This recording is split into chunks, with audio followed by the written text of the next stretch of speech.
की छोड़ सतगुरु रामपाल जी परमेश्वर जी की जय हो। सत्साई भाई और बहनों, पुस्तक भोगेगा अपना कियारे, इसके ऊपर वीडियो बनाने की श्रृंखला जारी है। और पहले के वीडियो में भाई और बहनों हमने क्रोथा कांड के बाद किस प्रकार से क्रोथा कांड में काल प्रेरणा से प्रत्यक्ष या अप्रत्यक्ष रूप में क्रोथा आश्रम पर हमला करने में, आक्रमण करने में जिन जिन लोगों की भूमिका रही, आगे चलकर किस प्रकार से उनका सर्वनाश हुआ, संत सताने की उनको सज़ा मिली, और भी बहुत सारी जानकारी हमें इस पुस्तक से प्राप्त हुई है जो हमारे विश्वास को दृढ़ करती है। और आज हमें इस पुस्तक से पता चलेगा कि सच्चे सतगुरु के मिलने के बाद, सत भक्ति मिलने के बाद हम कैसे अपनी भक्ति को बर्बाद कर देते हैं, या कैसे पूर्व जन्मों की अच्छी आत्माएं बिना तत्व ज्ञान के दूसरों को आशीर्वाद देकर स्वयंभू गुरु बनकर और अपनी भक्ति कमाई को नष्ट करके नरक में चले जाते हैं, लक 84 योनियों में चले जाते हैं। तो अब हम आगे की जानकारी इस पुस्तक से प्राप्त करें, उससे पहले गुरुदेव भगवान का जयकारा लगाते हैं। बंदी छोड़ सतगुरु रामपाल जी भगवान की जय हो।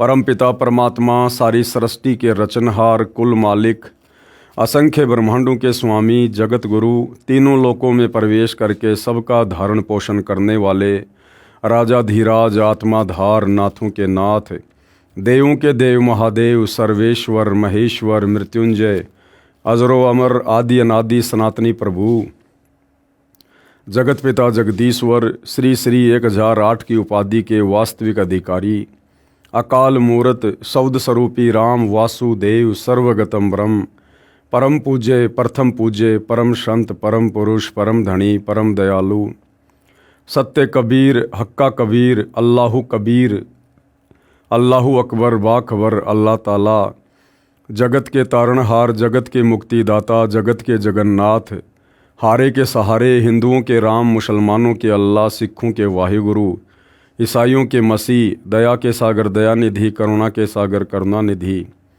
स्वयंभू परिभू, संकट मोचन, कष्ट हरण, मंगल करण, दुख भंजन, अविगत कबीर, निर्विकार निर्विषम परमात्मा, अलय अलेख सतगुरु, आदि अनादि सतगुरु, असली मर्यादा पुरुषोत्तम, असली राम, असली कृष्ण, असली घनश्याम, असली मुरारी, राजाओं के राजा, महाराजाओं के महाराजा, शहंशाहों के शहंशाह, सम्राटों के सम्राट, भगवानों के भगवान, अल्लाहों के अल्लाह, प्रभुओं के प्रभु, मसीहाओं के मसीह, सच्चे वाहिगुरु, बाबाओं के बाबा, पीरों के पीर, सेठों के सेठ, जगत सेठ, सावड़सा सेठ, सर्वगुण संपन्न, अनंत कोटि कलाओं के स्वामी, अनंत कोटि ब्रह्मांडों के नायक, योगियों में महायोगी, ध्यानियों में महाध्यानी, सिद्धों में परम सिद्ध, ज्ञानियों में तत्व ज्ञानी, ब्रह्म ज्ञानी, महाज्ञानी, परम ज्ञानी, सर्वश्रेष्ठ ज्ञानी, विज्ञानी, युवा कबीर, समरथ कबीर, असमवात, अमित ओजा, सच्चे रहनुमा, करीम अल्लाह, सुबहान अल्लाह,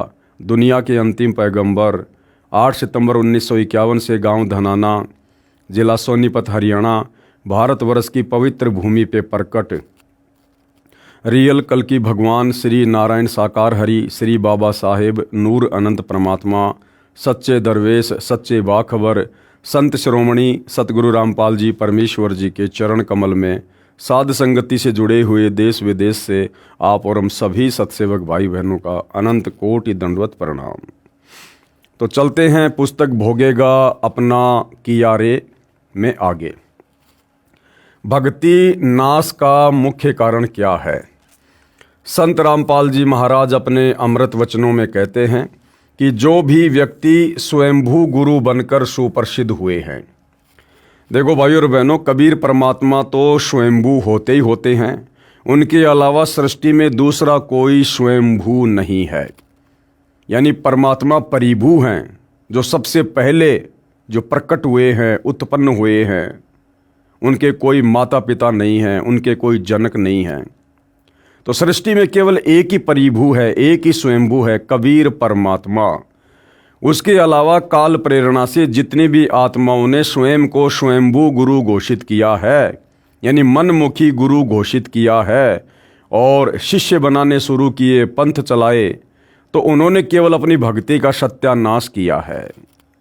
तो कबीर परमेश्वर के अलावा दूसरा सृष्टि में कोई भी स्वयंभू गुरु नहीं हो सकता, और जो स्वयंभू गुरु बनता है वो अपनी भक्ति का नाश करता है। ये पूर्व जन्मों की पुण्यात्माएं हैं, जिस प्रकार से उनके पुण्य धन से, पूर्व जन्म की भक्ति धन से अनुयायियों को कुछ भौतिक लाभ प्राप्त हो जाते हैं। जैसे वर्तमान में राधा स्वामी पंथ के गुरु, ये सारे के सारे स्वयंभू गुरु हैं। निरंकारी पंथ के गुरु, धन धन सतगुरु पंथ के गुरु, जय गुरुदेव पंथ के गुरु, हंसा देश पंथ के गुरु, ये सारे के सारे अनधिकारी होते हुए भी स्वयंभू गुरु बनकर बैठे हुए हैं। और इनके भोले भाले भक्तों को जो थोड़े बहुत लाभ इनके आशीर्वाद से मिल जाते हैं, वो इन स्वयंभू गुरुओं की पूर्व जन्म की भक्ति से, इनके द्वारा दिए गए आशीर्वाद से उनको हल्के फुल्के लाभ मिलते हैं। और वो भोली आत्माएं ये समझ बैठती हैं कि हमारे गुरुदेव में कोई करामात है, कोई चमत्कार है, कोई शक्ति है, जिस कारण से हमें लाभ हो रहे हैं। लेकिन बाद में इन स्वयंभू गुरुओं की भक्ति क्षीण हो जाती है, और जब इनकी भक्ति नष्ट होती है भाई और बहनों, खत्म होती है, उसके बाद इनकी दुर्गति होती है यहाँ भी, और मरने के बाद तो इनको नरक भोगना ही भोगना पड़ेगा, लक 84 में जाना ही जाना पड़ेगा। जैसे आप जी ने देखा होगा, राधा स्वामी पंथ का प्रवर्तक शिव दयाल, भाई और बहनों, अंत में शरीर त्यागने के बाद उसको भूत योनि प्राप्त हुई, वो उसको प्रेत योनि प्राप्त हुई। अपनी शिष्या बुक्की के अंदर वो प्रेत बनकर प्रवेश करके पहले की तरह चूरमा खाता था, पलंग पर बैठकर हुक्का पिया करता था। जय गुरुदेव पंथ के संचालक तुलसीदास जी, अंत समय में उनको कोढ़ हुआ, उनका एक हाथ पूरा कोढ़ से गल गया। अब जिनकी यही दुर्गति हुई है, सोचिए आगे उनके साथ में क्या होगा। लेकिन बाद में इन स्वयंभू गुरुओं की भक्ति क्षीण हो जाती है। जैसे इन्वर्टर की बैटरी चार्ज है, उससे पंखे भी चल रहे हैं, ट्यूब भी जग रही है, भले ही वर्तमान में चार्जर भी न लगा हो, परंतु संचित ऊर्जा के खर्च होने के बाद और आगे चार्जर न लगाने से एकदम बैटरी डिस्चार्ज हो जाती है तथा सर्व सुविधाएं बंद हो जाती हैं। यही दशा वर्तमान के सर्व पुण्यात्माओं स्वयंभू गुरुओं की है। अब भाई और बहनों, इन सभी स्वयंभू गुरुओं को यहाँ पर ये पुण्यात्मा शब्द से क्यों संबोधित किया गया है? क्योंकि ये भी कभी न कभी कबीर परमात्मा जब इस पृथ्वी पर रह रहकर सतगुरु रूप में, तत्वदर्शी संत के रूप में आते हैं, उस समय इन आत्माओं ने परमात्मा की शरण ग्रहण की थी, और उस समय इन्होंने मर्यादा में रहकर दान धर्म करके भक्ति कमाई इन्होंने अर्जित की थी, बैटरी अपनी चार्ज की थी।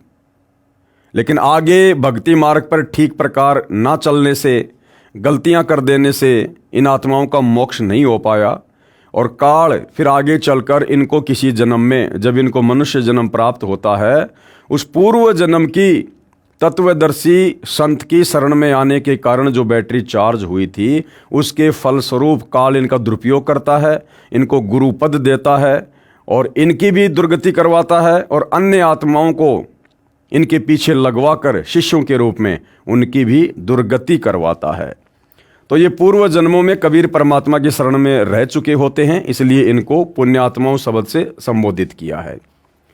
यही दशा वर्तमान के सर्व पुण्यात्माओं स्वयंभू गुरुओं की है। ये सर्व पूर्व जन्मों में की भक्ति से चार्ज थे, वर्तमान में शास्त्र अनुकूल भक्ति साधना ना होने के कारण अपना तथा अपने अनुयायियों का जीवन नाश कर गए, कुछ वर्तमान में कर रहे हैं। जय गुरुदेव पंथ मथुरा का संत श्री तुलसीदास साहिब जी पूर्व जन्म के बहुत ही पुण्यकर्मी प्राणी हैं।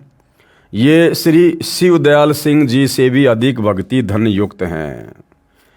राधा स्वामी पंथ की नींव डाली श्री शिवदयाल जी ने, और उसी राधा स्वामी पंथ से आगे निकला जय गुरुदेव पंथ, और जय गुरुदेव पंथ का संचालक था तुलसीदास, जिनको जय गुरुदेव के नाम से भी जाना जाता है। तो यहाँ पर गुरुदेव कह रहे हैं कि राधा स्वामी पंथ के प्रवर्तक शिवदयाल से भी ज़्यादा अच्छी भक्ति धन युक्त आत्मा कौन थी? जय गुरुदेव पंथ का संचालक तुलसीदास। लेकिन भाई और बहनों, पूर्व जन्म की सारी भक्ति कमाई अपने अनुयायियों को स्वयंभू गुरु बनकर आशीर्वाद दे देकर खर्च कर दी। बैटरी डिस्चार्ज कर दी और अंत में कोढ़ी होकर मरा। शरीर में कोढ़ हुआ, पूरा हाथ उनका कोढ़ से गड़ा। तो सोचो, जिसका ये लोक सुखी नहीं उसका परलोक क्या होगा। अगर गुरु की ये दशा हुई है तो उनके शिष्यों की क्या दशा होगी। परंतु वर्तमान में साधना शास्त्र अनुकूल ना होने से अपनी पुण्यों का नाश कर लिया है। अब इनकी बैटरी पूर्ण रूप से डिस्चार्ज हो चुकी है। जिस समय 7 सितंबर 1971 में इन्होंने भविष्यवाणी की है, 7 सितंबर 1971 में इन्होंने क्या भविष्यवाणी की थी, जो आपको पहले दिखाया था पिछले वीडियो में, कि वह अवतारी महापुरुष जिसकी लोग प्रतीक्षा कर रहे हैं वो आज 7 सितंबर 1971 को पूरा 20 वर्ष का हो चुका है, जो भविष्यवाणी केवल और केवल सतगुरु रामपाल जी पर फिट बैठती है। जिस समय 7 सितंबर 1971 में इन्होंने भविष्यवाणी की है, जो पुस्तक जय गुरुदेव की अमरवाणी के पेज नंबर 50 तथा 59 पर अंकित है, जिसमें एक अवतार की जानकारी दी है कि पृष्ठ 59 पर दिनांक 28 अगस्त 1971 को की गई भविष्यवाणी का कुछ अंश इस प्रकार है। महापुरुष का जन्म भारतवर्ष के एक छोटे से गांव में हो चुका है और वह व्यक्ति मानव इतिहास का सबसे महत्वपूर्ण व्यक्ति बनेगा। उसे जनता का इतना बड़ा समर्थन प्राप्त होगा कि आज तक किसी को नहीं मिला है। वह महापुरुष नए सिरे से विधान को बनाएगा और वह विश्व के संपूर्ण देशों पर लागू होगा। उसका एक झंडा होगा, यानी एक छत्र उसका साम्राज्य होगा पूरे विश्व पर। उसकी एक भाषा होगी, यानी उन्हीं का तत्व ज्ञान पूरे विश्व में होगा। पूरी दुनिया उन्हीं की भक्ति करेगी। कृपया देखें फोटोकॉपी पुस्तक जय गुरुदेव की अमरवाणी भाग 2 के पेज नंबर 50 59 की, इसी पुस्तक के पेज नंबर 81 से 82 पर। पृष्ठ 50 पर दिनांक 7 सितंबर 1971 की भविष्यवाणी का कुछ अंश इस प्रकार है। अवतारी शक्तियों का जन्म हो गया है। वह अवतार जिसकी लोगों को प्रतीक्षा है, यानी सतगुरु रामपाल जी के विषय में भविष्यवाणी है कि वह अवतार जिसकी लोगों को प्रतीक्षा है 20 वर्ष का हो चुका है। 1971 में इन्होंने भविष्यवाणी की और सतगुरु रामपाल जी का इस धरती पर आगमन 8 सितंबर 1951 को हुआ। और जिस समय इन्होंने 7 सितंबर 1971 को भविष्यवाणी की, सतगुरु रामपाल जी पूर्णतया कंप्लीट 20 वर्ष के लीला में जीवन के हो चुके थे। अभी ऊपर से आदेश बताने के लिए नहीं हो रहा है। क्या कहा? यदि उसका पता बता दूं तो लोग उसके पीछे पड़ जाएंगे। अभी ऊपर से आदेश बताने के लिए नहीं हो रहा है। मैं समय का इंतजार कर रहा हूं। समय आते ही सबको सब कुछ मालूम हो जाएगा और वो समय बहुत नज़दीक है भाई और बहनों। सन 2028 के बाद पूरे विश्व को पता चलेगा कि वो महापुरुष कौन है। विवेचन कर रहे हैं गुरुदेव भगवान। संत रामपाल जी महाराज का जन्म 8 सितंबर 1951 को गांव धनाना, जिला सोनीपत, प्रांत हरियाणा, भारत में किसान जाट परिवार में हुआ। दिनांक 7 सितंबर 1971 को संत रामपाल जी महाराज की आयु, यानी लीला में आयु, ठीक 20 वर्ष की थी। 8 सितंबर 1971 को 21वां वर्ष प्रारंभ होता है। श्री तुलसीदास जी, जो जय गुरुदेव पंथ मथुरा के वर्तमान में गुरु पद पर विराजमान हैं, वर्तमान में तो वो परलोक सिधार गए हैं, क्योंकि जिस समय पुस्तक लिखी गई थी उस समय तक वो शरीर में थे, जीवित थे। उन्होंने जो भविष्यवाणी की है वह संत रामपाल जी महाराज पर खरी उतरती है। इसके साथ साथ संत रामपाल जी महाराज का आध्यात्मिक ज्ञान अद्वितीय है, इसलिए सर्व संसार में विख्यात होगा। संत रामपाल जी महाराज ने सर्व संतों तथा पंथों की भक्ति विधि पर सवाल उठाए हैं कि इन सभी की साधना यानी भक्ति व्यर्थ है। इनके द्वारा बताए भक्ति के नाम मोक्षदायक नहीं हैं।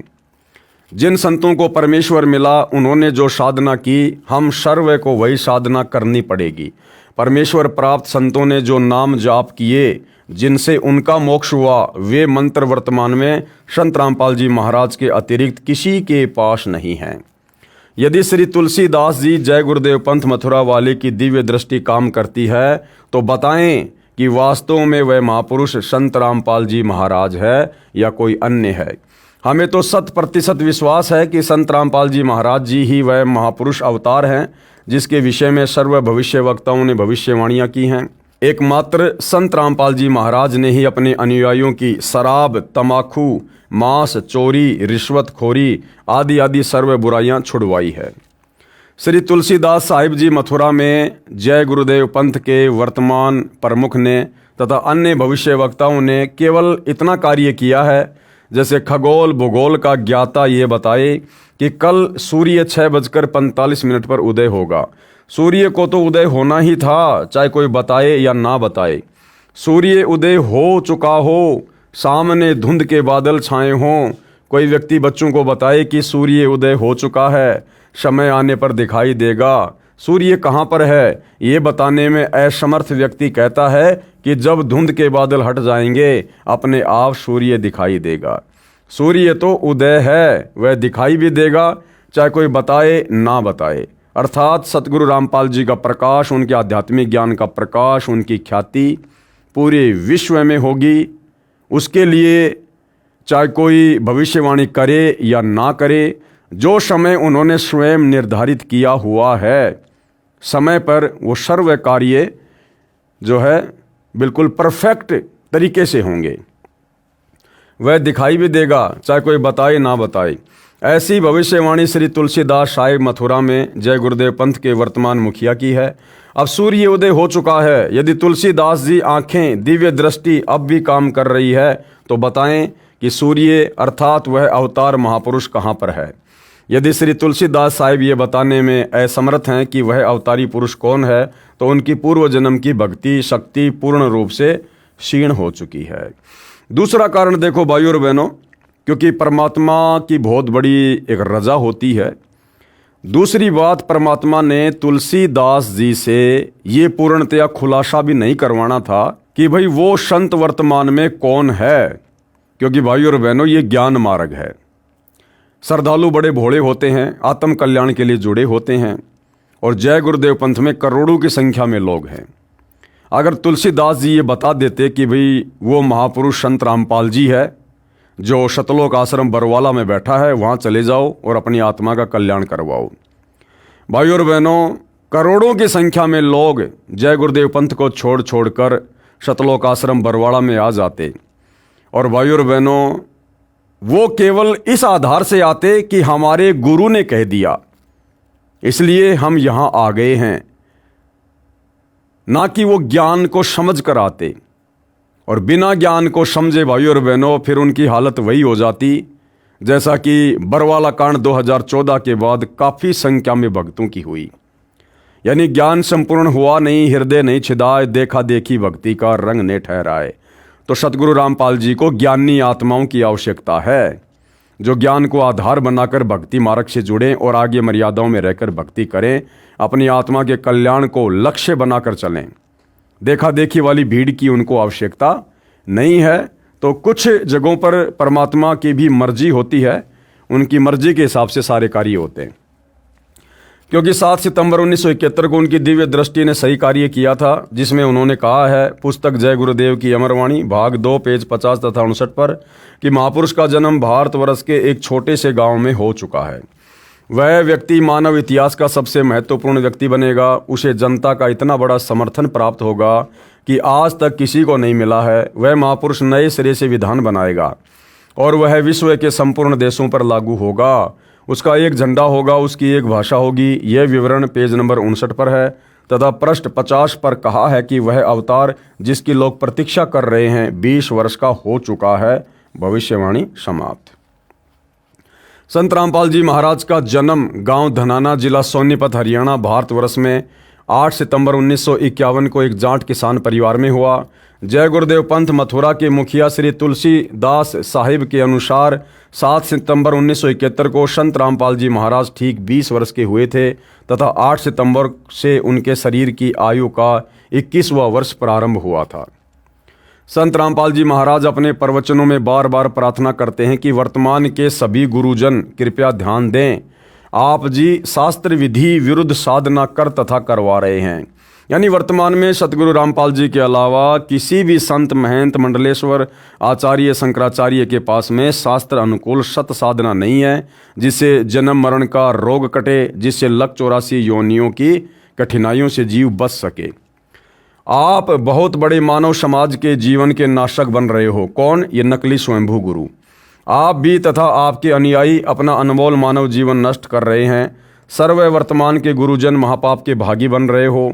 आप जी को पाप के भार से मुक्त होने का रास्ता भी संत रामपाल जी महाराज जी ही बताते हैं कि आप संत रामपाल जी महाराज जी के द्वारा बताए आध्यात्मिक ज्ञान को गहराई से जानो। फिर अपने शिष्यों से कह दो कि हमने आप जी को जो भक्ति दिशा दी है वह अधूरी है। हमारा उद्देश्य तो था कि आपको मुक्ति दिलाएं, परंतु हमें तत्व ज्ञान नहीं था। अब सर्व भगत संत रामपाल जी महाराज के पास जाओ तथा दीक्षा ग्रहण करो। इस प्रकार कहने से वो संत जन भार मुक्त हो जाते हैं। भले फिर उसके बाद शिष्य उसको छोड़कर संत रामपाल जी के पास जाएं ना जाएं, लेकिन यदि वो स्वयंभू गुरु अपने ऊपर से उन नकली शिष्यों का भार उतारना चाहता है तो वो यदि ये बात कह देता है सार्वजनिक तौर पर संगत को कि भाई मेरे पास में शास्त्र अनुकूल सत भक्ति नहीं है, मेरे पास में आधा अधूरा ज्ञान है, और यदि आप लोगों को पूर्ण मुक्ति चाहिए तो वर्तमान में पूर्ण संत सतगुरु रामपाल जी है, आप उनकी शरण में जाओ, मैं भी उनकी शरण में जा रहा हूँ। तो इतना कह देने मात्र से भाई और बहनों और सतगुरु रामपाल जी से उपदेश लेते ही वह संत पूर्णतया अपने शिष्यों से भार मुक्त हो जाता है। परंतु जय गुरुदेव जी ने ऐसा नहीं किया। इस प्रकार कहने से गुरुजन पाप के भार से मुक्ति प्राप्त कर लेंगे, फिर स्वयं भी अपना कल्याण कराएं। वह संत रामपाल जी महाराज जी के पास आकर नाम दीक्षा ग्रहण करें। संत रामपाल जी महाराज कहते हैं कि सर्व संत तथा भगतजन जो दिशा भ्रष्ट हैं, मुझदास के पास आओ, अभिमान बड़ाई को त्यागो, मुझे अपना बच्चा जानकर अपने जन्म मृत्यु के दीर्घ रोग का नाश कराओ। जैसे किसी का बच्चा डॉक्टर बन जाता है, उसके पास उपचार के लिए जाने में संकोच कैसा, वह डॉक्टर बच्चा तो अपने माता पिता भाई बहन तथा छोटे बड़े सर्व समाज के व्यक्तियों का उपचार करता है। ठीक इसी प्रकार संत रामपाल जी महाराज के पास जन्म मृत्यु के रोग को नाश करने की जड़ी सतनाम जो 2 अक्षर का है तथा सारनाम जिसे आदि नाम भी कहते हैं, डॉक्टर के पास दूसरे डॉक्टर भी तो अपना उपचार कराने आते हैं। इसमें मान बढ़ाई का प्रश्न नहीं है। संत रामपाल जी महाराज अपने प्रवचनों में बताते हैं कि जब यह तत्व ज्ञान वर्तमान गुरुओं को समझ आ जाएगा तो इनके सामने काल एक और बाधा खड़ी करेगा कि हमारा सर्व जीवन इस साधना में व्यतीत हो गया, अब हमारा कल्याण कैसे होगा। यदि गुरु बदल लिया तो हम घर के रहे ना घाट के। उन्हें इस शंका के समाधान के लिए एक उदाहरण है।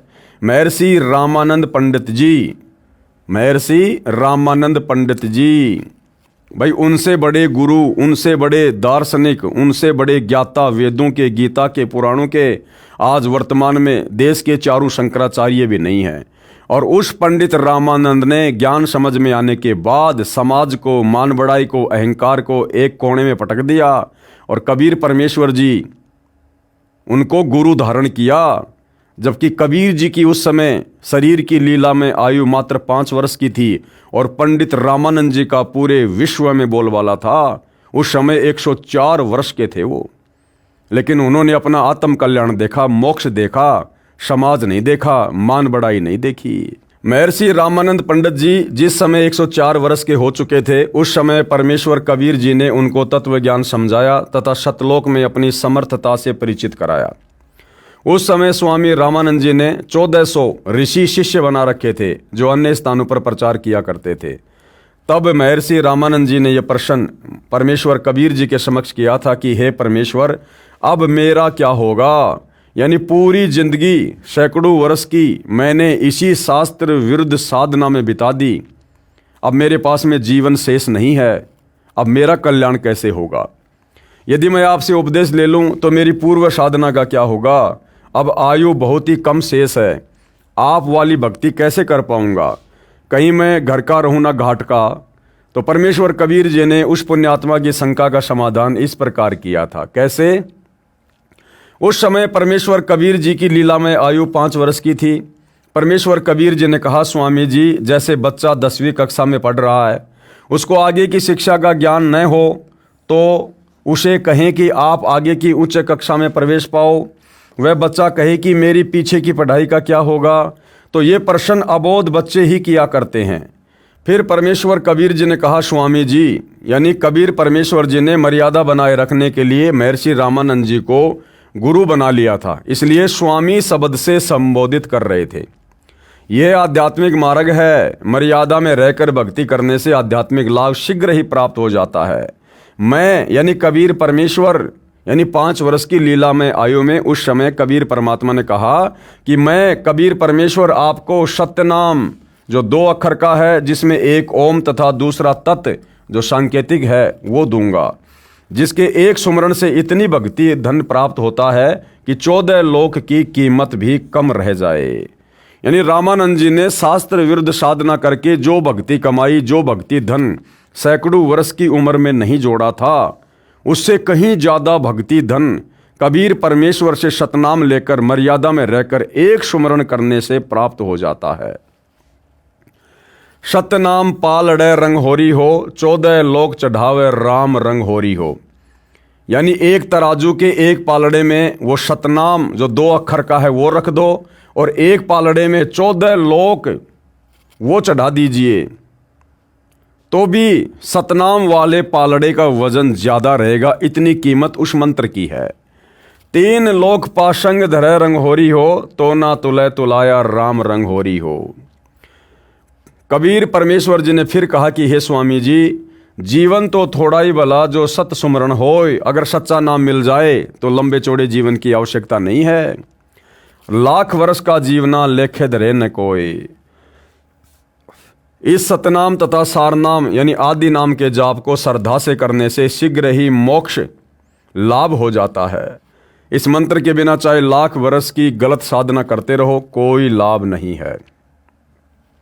और दूसरा उदाहरण क्या दिया, यदि कोई व्यक्ति यात्रा कर रहा है, उसने दिल्ली से बरवाला जिला हिसार हरियाणा में आना है, वह जा रहा है दिल्ली से आगरा की ओर तथा जा चुका है 200 किलोमीटर। वहाँ कोई उसे कहे कि आपकी दिशा ठीक नहीं है, आप विपरीत मार्ग पर जा रहे हो, उस यात्री को विचार करना चाहिए कि सामने वाले व्यक्ति ने ऐसा क्यों कहा। यदि आपको विश्वास नहीं आया हो तो मानचित्र देखना चाहिए। सर्व जांच करने के पश्चात यात्री को पता चला कि वास्तव में मेरा मार्ग गलत है। फिर वह यात्री ये कहे कि मैंने इतना रास्ता 200 किलोमीटर तय कर लिया, इसको कैसे छोड़ूं, इतना समय लगा दिया, इसका क्या बनेगा। क्या बुद्धिमान व्यक्ति यह प्रश्न करेगा? नहीं, वह यात्री उस व्यक्ति का धन्यवाद करेगा जिसने सावधान किया तथा सही मार्ग बताया। उपरोक्त प्रथम उदाहरण में स्वामी रामानंद जी वेदों तथा श्रीमद् भगवद गीता व पुराणों को आधार मानकर साधना कर रहे थे। वे 10वीं कक्षा तक की शिक्षा ग्रहण कर रहे थे तथा कई जन्मों से उसी कक्षा में ही पास फेल हो रहे थे। उनके लिए कहा गया है कि उन्हें आगे की शिक्षा ग्रहण करने के लिए पूर्व विद्यालय तथा पूर्व गुरु त्यागने होंगे तथा आगे की शिक्षा परमेश्वर कबीर जी सत्य पुरुष ने स्वयं तत्वदर्शी संत के रूप में आकर बताई है, जो जन्म मरण से पूर्ण मुक्ति दिलाती है, जो महर्षि रामानंद जी ने सहर्ष स्वीकार की। दूसरा उदाहरण राधा स्वामी पंथ तथा उनकी शाखाओं जय गुरुदेव पंथ मथुरा, धन धन सतगुरु, सच्चा सौदा सिरसा, जगमाल वाली तथा गंगवा हिसार के पास, श्री तारा चंद जी दिनोद भिवानी के पास, श्री कृपाल सिंह वाला राधा स्वामी पंथ तथा ठाकुर सिंह वाला पंथ तथा निरंकारी पंथ, हंसादेश पंथ आदि पर खरा उतरता है। इन पंथों का मार्ग न तो परमेश्वर कबीर जी के अनुसार सतलोक प्राप्ति का है, न ही ब्रह्मा विष्णु तथा शिव जी आदि देवताओं व ब्रह्म यानी क्षर पुरुष वाला है, जो 10वीं तक की शिक्षा है। इसलिए इनका मार्ग विपरीत होने से लाभदायक नहीं है। भाई पंडित रामानंद जी 650 साल पहले कम से कम विष्णु लोक की सही दिशा वाली भक्ति तो कर रहा था। वो वेदों के अनुसार तो साधना कर रहा था, वो भूत पूजा तो नहीं करता था, कर्म कांड तो नहीं करता था। लेकिन वर्तमान के जितने भी संत और पंथ हैं, ये तो ब्रह्मा विष्णु महेश तक की भक्ति भी ढंग से नहीं कर रहे और ना इस काल की इस ब्रह्म की भक्ति ढंग से कर रहे। इनके तो टोटल भक्ति विधि शास्त्रों के विपरीत है। इन सब से निवेदन है कि कृपया पुनर्विचार करें तथा सतलोक आश्रम बरवाला जिला हिसार हरियाणा में पहुंचकर जगत गुरु तत्वदर्शी संत रामपाल जी महाराज से दीक्षा स्वयं भी लें तथा अपने शिष्यों को भी आदेश दें कि आप सभी भक्तजन सतलोक आश्रम बरवाला में जाकर यथार्थ भक्ति मार्ग ग्रहण करें। इस प्रकार करने से वे गुरुजन तो शास्त्र विरुद्ध साधना कर तथा करा रहे हैं, महापाप से बच जाएंगे। उन शिष्यों का भार उन गुरुओं के सिर से उतर जाएगा। दूसरा कोई तरीका संसार में नहीं है। मानव जीवन बहुत अनमोल है, इसको नष्ट करना तथा कराना महा अपराध है। कबीर परमेश्वर जी ने कहा है कि संखों गुरु गरद में मिल गए, चेलों को कहाँ ठिकाना, और झूठे गुरुओं बात बिगाड़ी, काल जाल नहीं जाना। बात कहत है पार जान की, खड़े वार के वार, ना गुरु पूरा ना सतनाम उपासना, कैसे प्राण निस्तार है। शास्त्रों के आधार से पूर्ण संत तारणहार की पहचान। अब सच्चे तारणहार, सच्चे मुक्तिदाता, सच्चे सतगुरु की शास्त्रों के अनुसार क्या पहचान है, ताकि हमें विश्वास हो कि हाँ, सतगुरु रामपाल जी वर्तमान में धरती पर पूर्ण तारणहार हैं, मुक्तिदाता हैं, तत्वदर्शी संत हैं। श्री सावन सिंह जो बाबा जयमल सिंह जी के शिष्य तथा डेरा ब्यास के दूसरे गद्दी नशीन हैं। बाबा जयमल सिंह आगरा के श्री शिवदयाल सिंह राधा स्वामी के शिष्य थे। अधिक जानकारी के लिए कृपया पढ़ें पुस्तक हरि आए हरियाणे नू। श्री सावन सिंह जी ने अपने विचार तथा श्री शिवदयाल राधा स्वामी पंथ के प्रवर्तक के विचारों को पुष्ट करने के लिए संत मत प्रकाश पुस्तक 5 भागों में लिखी है। संत मत प्रकाश भाग 4 पेज नंबर 261-262 पर श्री गुरु ग्रंथ साहिब से श्री नानक जी की अमरवाणी तथा परमेश्वर कबीर जी की अमृतवाणी का हवाला देकर अपने मत को पुष्ट करने की कुचेष्टा की है, जो उनके विपरीत ही है, जो इस प्रकार है। पुस्तक संत मत प्रकाश भाग 4 के पेज नंबर 261 पर लिखा है कि गुरु ग्रंथ साहिब में लिखा है, यानी सतगुरु रामपाल जी नहीं कह रहे कि गुरु ग्रंथ साहिब में ये वाणी लिखी हुई है। सतगुरु रामपाल जी तो राधा स्वामी पंथ वालों की पुस्तक को दिखाकर कह रहे हैं कि राधा स्वामी पंथ वाले कह रहे हैं कि श्री गुरु ग्रंथ साहिब में ये वाणी लिखी है। कौन सी वाणी? सोई गुरु पूरा कहावे, जो 2 अक्षर का भेद बतावे, एक छुड़ावे एक लखावे, तो प्राणी निज घर को जावे। अब एक काल प्रेरित पंथ है भाई और बहनों, उसको पंथ भी नहीं कह सकते, बस ऐसे ही हुआबाई वाली बातें हैं। एक मदन पंथ है जिसका वर्तमान में एक स्वयंभू गुरु बना हुआ है नितिन, तो वो बार बार इस वाणी का जिक्र करता है कि भाई संत रामपाल जी कहते हैं कि ये जो वाणी है, सोई गुरु पूरा कहावे, 2 अक्षर का भेद बतावे, एक छुड़ावे एक लखावे, तो प्राणी निज घर को जावे। तो वो अपने भक्तों को भ्रमित करता है कि संत रामपाल जी कह रहे हैं कि ये वाणी गुरु ग्रंथ साहिब में लिखी हुई है, और कहता कि मुझे दिखा दो गुरु ग्रंथ साहिब में कहाँ लिखी है, अर्थात संत रामपाल जी झूठ बोल रहे हैं। तो भाई सतगुरु रामपाल जी तो पहले क्लियर कर चुके हैं, उन्होंने अपनी तरफ से नहीं कहा कि ये वाणी गुरु ग्रंथ साहिब में लिखी हुई है। संत रामपाल जी तो ये कह रहे हैं कि राधा स्वामी पंथ के गुरुओं ने अपनी पुस्तकों में, यानी संत मत प्रकाश भाग 4 में, और पेज नंबर भी लिख के बता दिया 261 पर, उन गुरुओं ने लिखा है कि ये वाणी गुरु ग्रंथ साहिब में लिखी हुई है, ना कि सतगुरु रामपाल जी कह रहे हैं कि सोई गुरु पूरा कहावे, जो 2 अक्षर का भेद बतावे, एक छुड़ावे एक लखावे, तो प्राणी निज घर को पावे। जे तू पढ़्या पंडित बिन 2 अक्षर बिन 2 नावा, प्रणवत नानक एक लंगाए, जेकर सच समावा। फिर परमेश्वर कबीर साहिब जी की वाणी का हवाला देकर लिखा है कि कबीर जी भी यही कहते हैं, क्या कहे कबीर अक्षर 2 भाक, होएगा कसम तो लेगा राख। यानी सच्चा सतगुरु होगा तो तुझे मुक्ति दिला देगा, अगर उसके कहे अनुसार वो 2 अक्षर सतनाम के जाप करेगा तो। फिर पृष्ठ 262 पर संत मत प्रकाश भाग 4 पर श्री नानक जी की वाणी का हवाला दिया है, जो इस प्रकार है, वेद कतेब सिमरत सब सासत, इन पढ़्या मुकत न होई, एक अक्षर जो गुरुमुख जापे, तिसकी निर्मल सोई। उपरोक्त वाणियाँ स्वयं कबीर परमेश्वर जी तथा परमात्मा प्राप्त संत नानक देव जी की हैं। इसका अनुवाद व भावार्थ श्री सावन सिंह जी ने गलत किया है, कहा है कि वे 2 अक्षर पार ब्रह्म में आगे जाकर मिलेंगे।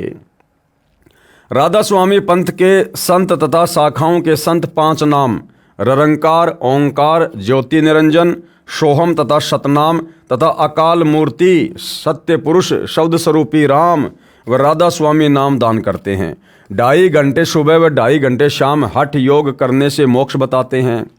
जो साधना किसी भी परमात्मा प्राप्त संत तथा परमेश्वर कबीर जी की अमर वाणी से मेल नहीं खाती है। पूर्वोक्त अमृतवाणी में श्री नानक जी तथा परमेश्वर कबीर जी ने स्पष्ट किया है कि तारणहार परम संत वही है जो 2 अक्षर का भेद बताता है, यानी जिसके पास में शतनाम का भेद हो। शतनाम में 2 अक्षर होते हैं। केवल शतनाम शतनाम ये कोई जाप मंत्र नहीं है। शतनाम तो संकेत है सच्चे नाम की तरफ, जो 2 अक्षर का भेद बताता है, क्योंकि 2 अक्षर का जाप करने को कहा है। गुरुमुख होकर अर्थात गुरुजी जिन 2 अक्षर के नाम का जाप करने को कहते हैं वह शतनाम है। उस शतनाम में 2 अक्षर इस प्रकार हैं, ओम तथा दूसरा तत्। ओम तो सीधा सीधा इस ब्रह्म का है, काल का है, और दूसरा है अक्षर पुरुष का। वो केवल अधिकारी गुरु ही उपदेशी को बताता है कि ये जो तत् है, जो सांकेतिक है, इसका वो वास्तविक मंत्र क्या है। जो कि सांकेतिक है उसको संत रामपाल जी महाराज के अतिरिक्त कोई नहीं जानता। हाँ, वर्तमान में बहुत सारे लोग जान गए हैं उनसे उपदेश लेने के बाद। अब यदि कोई निकम्मी आत्मा उनसे उपदेश लेने के बाद उस मंत्र को स्वयंभू गुरु बनकर आगे देने लग जाए, या गुरुद्रोही या गुरु विमुख होकर उस मंत्र को वैसे बताने लग जाए, तो वो खुद पाप का भागी बनेगा। लेकिन वो मंत्र ऐसे किसी से लेने से, जाप करने से काम नहीं करता है, जब तक अधिकारी गुरु सतगुरु रामपाल जी से उपदेश लेकर मंत्र का जाप ना किया जाए। फिर एक नाम गुरु मुख जापे नानक होत निहाल, जिसका भी अर्थ स्पष्ट है कि 2 अक्षरों अर्थात सतनाम से भिन्न एक नाम और है, जिसे आदि नाम या सार नाम कहा है। वह भी जाप करने का है, उसको भी गुरु जी ही दान करेगा। एक श्री तुलसीदास हाथरस वाले संत हुए हैं। एक तो तुलसीदास जी जय गुरुदेव पंथ के प्रवर्तक हैं, उनके अलावा एक श्री तुलसीदास हाथरस वाले संत हुए हैं। उन्होंने कबीर परमेश्वर जी की वाणी को पढ़कर स्वयंभू संत बनकर अपनी वाणी बनाकर घट रामायण नामक पुस्तक 2 भागों में लिखी है। घट रामायण भाग 1 पृष्ठ 27 पर तुलसीदास जी हाथरस वाले स्पष्ट करते हैं कि 5 नाम काल के जानो। फिर कहा है कि सतनाम ले जीव उबारी, आदि नाम ले काल गिराऊं। इससे भी स्पष्ट है कि 5 नाम काल के हैं। जो 5 नाम वर्तमान में राधा स्वामी पंथ में, धन धन सतगुरु पंथ में दिए जा रहे हैं, वो सारे के सारे काल के नाम हैं।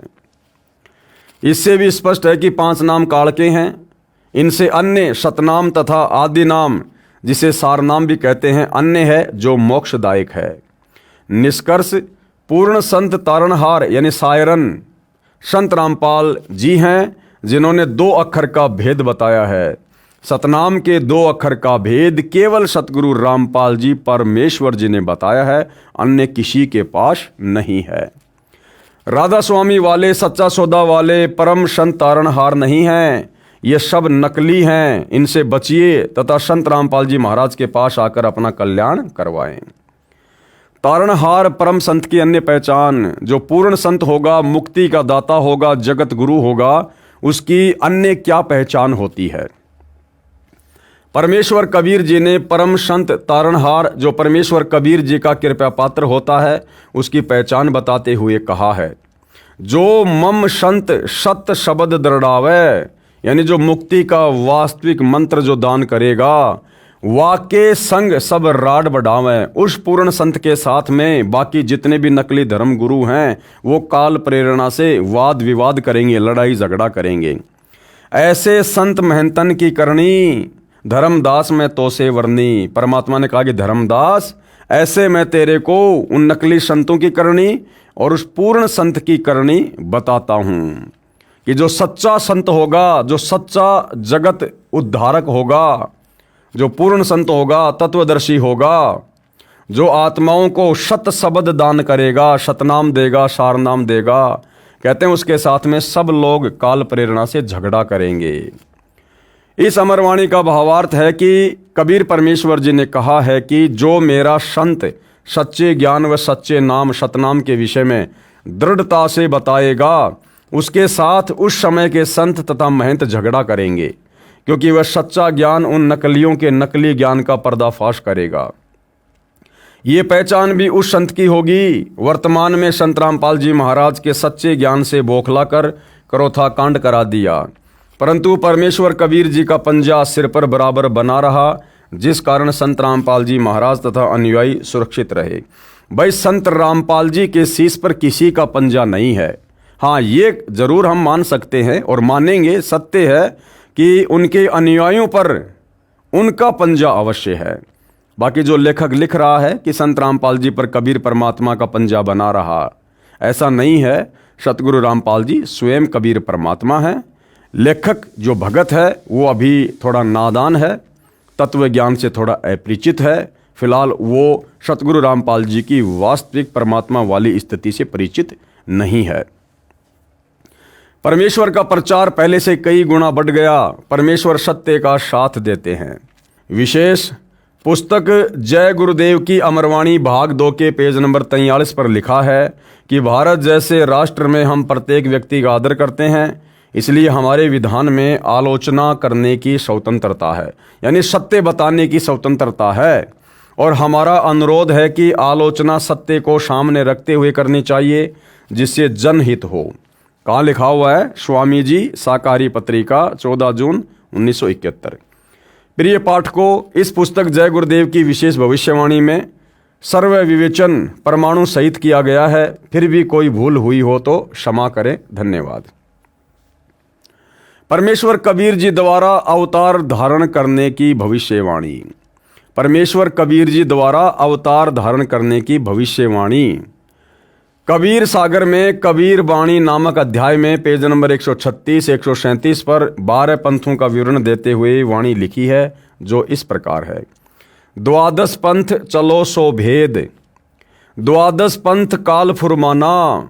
कबीर परमात्मा ने कहा कि धर्मदास, जो 12 नकली कबीर पंथ काल के द्वारा चलाए जाएंगे, उन 12 नकली कबीर पंथों में मोक्ष मार्ग नहीं होगा, काल का पहरा होगा। द्वादश पंथ काल फुरमाना और भूले जीव न जाए ठिकाना। और उन 12 कबीर पंथों में नाम लेने वाला भी पूर्ण मोक्ष प्राप्त नहीं करेगा, वो काल के मुख में ही जाएगा। प्रथम आगम कही हम राखा, वंश हमारा चूड़ामणि शाखा।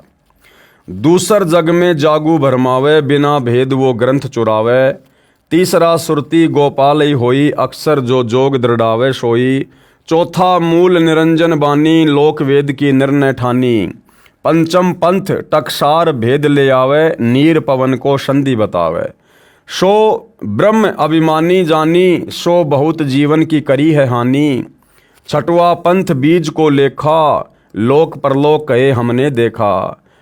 5 तत्व का मर्म दृढ़ावे, सो बीजक शुक्ल ले आवे। 7वां पंथ सत्य नाभि प्रकाशा, गटके माही मार्ग निवासा।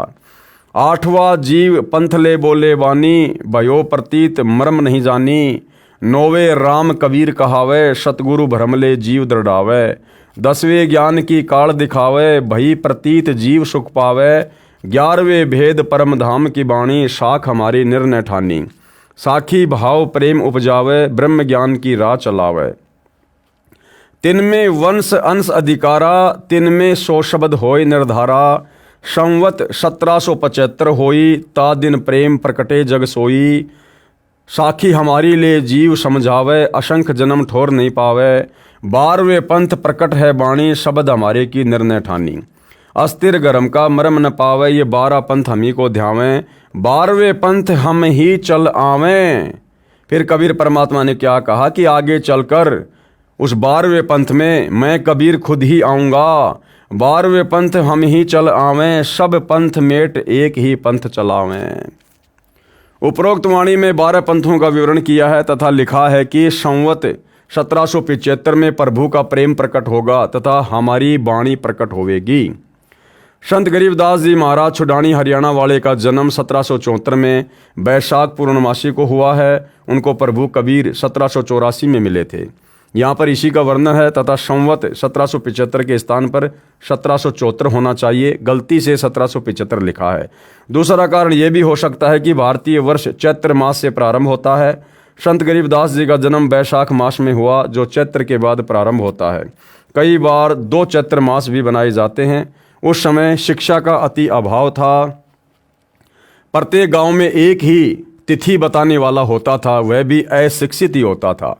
आसपास के शहर या गांव से तिथि किसी अन्य ब्राह्मण से पता करके फिर गांव में सबको बताता था। इस प्रकार से भी संवत 1774 के स्थान पर संवत 1775 लिखा गया हो, वास्तव में यह संकेत गरीबदास जी के विषय में ही है। भावार्थ ये है कि कबीर परमात्मा ने गरीबदास जी का ज्ञान योग खोलकर उनके द्वारा अपना तत्व ज्ञान स्वयं ही प्रकट किया, जो शत ग्रंथ साहिब रूप में लिपिबद्ध है। कारण ये था कि कबीर वाणी में नकली कबीर पंथियों ने मिलावट कर रखी थी, इसलिए परमेश्वर कबीर की महिमा का ज्ञान पुनः प्रकट कराया, फिर भी तत्व भेद यानी सार ज्ञान गुप्त ही रखा। जो अब प्रकट हो रहा है वो सार ज्ञान, वो तत्व ज्ञान, वो गुप्त भेद केवल सतगुरु रामपाल जी के पास है। इस कारण गरीबदास जी के पंथ में तत्व ज्ञान नहीं है, जिस कारण से वे गरीबदास साहिब की वाणी का विपरीत अर्थ लगाकर जन्म व्यर्थ कर रहे, उन्हें असंख्य जन्म भी ठोर नहीं है। अर्थात वे मोक्ष प्राप्त नहीं कर सकते। केवल एक संत शीतल दास जी वाली प्रणाली में संत रामपाल जी महाराज तक एक ही संत पार होता आया है, जो एक संत सारनाम प्राप्त करके केवल एक को आगे बताकर गुप्त रखने की कसम दिलाता था, वह भी आगे केवल एक शिष्य को बताकर गुप्त रखता था। समय आने पर परमेश्वर कबीर जी के संकेत से ही आगे शिष्य को आज्ञा देता था। इस प्रकार संत रामपाल जी महाराज तक ये सार ज्ञान कड़ी से जुड़ा हुआ पहुंचा है। अब ये सर्व अधिकारी श्रद्धालु भक्तों को देने का आदेश प्रभु कबीर जी का है। इसलिए कहा है कि 12वां पंथ जो गरीबदास जी का चलेगा, ये पंथ हमारी साखी लेकर यानी वाणियों को लेकर जीव को समझाएंगे, परंतु वास्तविक मंत्र से अपरिचित होने के कारण, सार नाम और सार शब्द से अपरिचित होने के कारण गरीबदास पंथ के भगत असंख्य जन्म तक सतलोक नहीं जा सकेंगे। उपरोक्त 12 पंथ हमको ही प्रमाण करके भक्ति करेंगे, परंतु स्थायी स्थान सतलोक प्राप्त नहीं कर सकते। 12वें पंथ गरीबदास वाले पंथ में आगे चलकर हम कौन, कबीर जी स्वयं ही आएंगे। यानी गरीबदास जी के 12वें पंथ में आगे चलकर कबीर परमात्मा जी ने स्वयं ही धरती पर प्रकट होना था, और कबीर परमात्मा स्वयं धरती पर प्रकट हो चुके हैं। 8 सितंबर 1951 को संत रामपाल जी के नाम से धरती पर प्रकट हुए, लीला में जीवन जिया, और समय आने पर 17 फरवरी 1988 को आदरणीय राम देवानंद जी को अपना मुंह बोला गुरु धारण करके संत रामपाल जी ने गरीबदास जी के 12वें पंथ में प्रवेश किया कि 12वें पंथ हम ही चलावें और सब पंथों को मिटाकर एक पंथ चलावें। और सन 1994 से सतगुरु रामपाल जी ने दीक्षा देना प्रारंभ किया, अर्थात 1994 से अपना 13वां यथार्थ कबीर पंथ शुरू किया। वाणी क्या कह रही है भाई और बहनों यहाँ पर कि 12वें पंथ गरीबदास वाले पंथ में आगे चलकर हम यानी कबीर जी स्वयं ही आएंगे। अब भाई और बहनों, कबीर जी उनकी मौज जरूरी नहीं है कि वो सर पर टोपी लगाकर चेहरे पर दाढ़ी मूंछ लगाकर ही आएंगे, जैसा अभिनय उन्होंने 650 साल पहले किया था। वर्तमान में संत रामपाल जी के नाम से और अपने वास्तविक कबीर रूप में धरती पर प्रकट हैं और अपना यथार्थ 13वां पंथ शुरू कर चुके हैं। 12वें पंथ गरीबदास वाले पंथ में आगे चलकर हम यानी कबीर जी स्वयं ही आएंगे तथा सब 12 पंथों को मिटाकर एक ही पंथ चलाएंगे। उस समय तक सार शब्द छुपा कर रखना है। यही प्रमाण संत गरीबदास जी महाराज ने अपनी अमृतवाणी असुर निकंदन रमणी में किया है कि सतगुरु दिल्ली मंडल आईसी और सूती धरणी सोम जगाईसी। पुराना रोहतक जिला, वर्तमान में सोनीपत जिला, झज्जर जिला, रोहतक दिल्ली मंडल कहलाता है, जो पहले अंग्रेजों के शासनकाल में केंद्र के अधीन था। 12 पंथों का विवरण कबीर चरित्र बोध सागर प्रश्न नंबर 1870 पर भी है, जिसमें 12वां पंथ गरीबदास जी वाला पंथ स्पष्ट लिखा है। कबीर साहिब के पंथ में काल द्वारा प्रचलित 12 पंथों का विवरण कबीर चरित्र बोध कबीर सागर पेज नंबर 1870 से। सबसे पहला नारायण दास जी का पंथ, दूसरा यागोदास, तीसरा सूरत गोपाल, चौथा मूल निरंजन पंथ, पांचवा टकसार पंथ, छठवां भगवान दास पंथ, सातवां सत्यनामी पंथ, आठवां कमाली यानी कमाल का पंथ, 9वां राम कबीर पंथ, 10वां प्रेम धाम यानी परम धाम की वाणी पंथ, 11वां जीवा पंथ, 12वां गरीबदास पंथ। कबीर परमेश्वर जी सन 1518 में सतलोक प्रस्थान के 33 वर्ष पश्चात सन 1551 में 7 वर्षीय संत दादू साहेब जी को मिले। 209 वर्ष के बाद सन 1727 में 10 वर्षीय संत गरीबदास जी को गांव छुडानी, जिला झज्जर, हरियाणा प्रदेश, भारत में मिले। इसके बाद 292 वर्ष के बाद 7 वर्षीय संत गीसा दास जी को गांव खेकड़ा, जिला मेरठ, उत्तर प्रदेश में मिले, जो आज भी यादगार साक्षी है। तथा उपरोक्त संतों द्वारा लिखी अमृतवाणी साक्षी रूप हल्फिया बयान एफिडेविट है कि परमेश्वर कबीर जी काशी वाले जुलाहा धाणक ने स्वयं साक्षात दर्शन दिए तथा अपने सतलोक के भी दर्शन करवाकर अपनी समर्थता का प्रमाण दिया। संत रामपाल जी महाराज को परमेश्वर कबीर साहिब जी संवत 2054 फाल्गुन मास शुक्ल पक्ष एकम मार्च 1997 को दिन के 10 बजे मिले तथा सार शब्द की वास्तविकता तथा संगत को दान करने का सही समय का संकेत देकर अंतर्ध्यान हो गए तथा इसको अगले आदेश तक रहस्य युक्त रखने का आदेश दिया। अब भाइयों और बहनों, इस गूढ़ रहस्य को समझने में आपको थोड़ा सा समय लगेगा।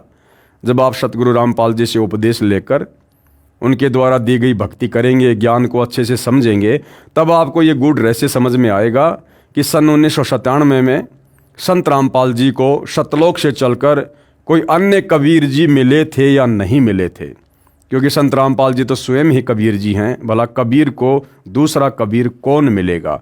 तो ये रहस्य आपको फिर आगे चलकर समझ में आएगा। परमेश्वर कबीर जी द्वारा अवतार धारण करने की भविष्यवाणी, फोटो कॉपी कबीर सागर कबीर वाणी बोध सागर पेज नंबर 134 की। इसमें 12 जो पंथ हैं उन पंथों का वर्णन है। साखी वन स्थापे सो सार है, जो गुरु दिडके देही सांचे दाव बताव ही जीव अपन कर ले ही। धर्मदास उवाच, धर्मदास बिनती अनुसारी साहब विनती सुनो हमारी, पंथ पंक्ति कैसे नीर बहाई सो गुरु साचे दया कराई। सतगुरु उवाच, धर्मदास मैं कहूँ समझाई, हम ही तुम ही कैसे बन आई, ऐसे नाद मिले बिंद को जाई, तभी हंस पहुँचे वह ठाई। अंश होई है उनके कड़िहारा, तिनकी छाप चले संसारा, कोटिन योग युक्ति धरि धावे, बिना बिंद नहीं घर को पावे। हम बूंद तुम नाम प्रमाणा, नारायण नाम नहीं ठिकाना।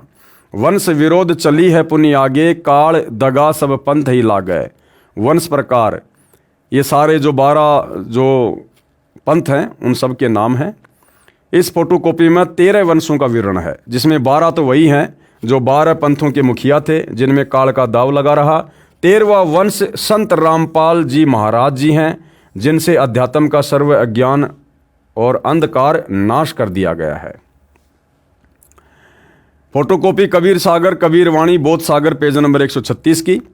कबीर वाणी, द्वादश पंथ चलो सो भेद, द्वादश पंथ काल फुरमाना, भूले जीव ने जाए ठिकाना, ताते आगम कई हम राखा, वंश हमारा चूड़ामणि शाखा।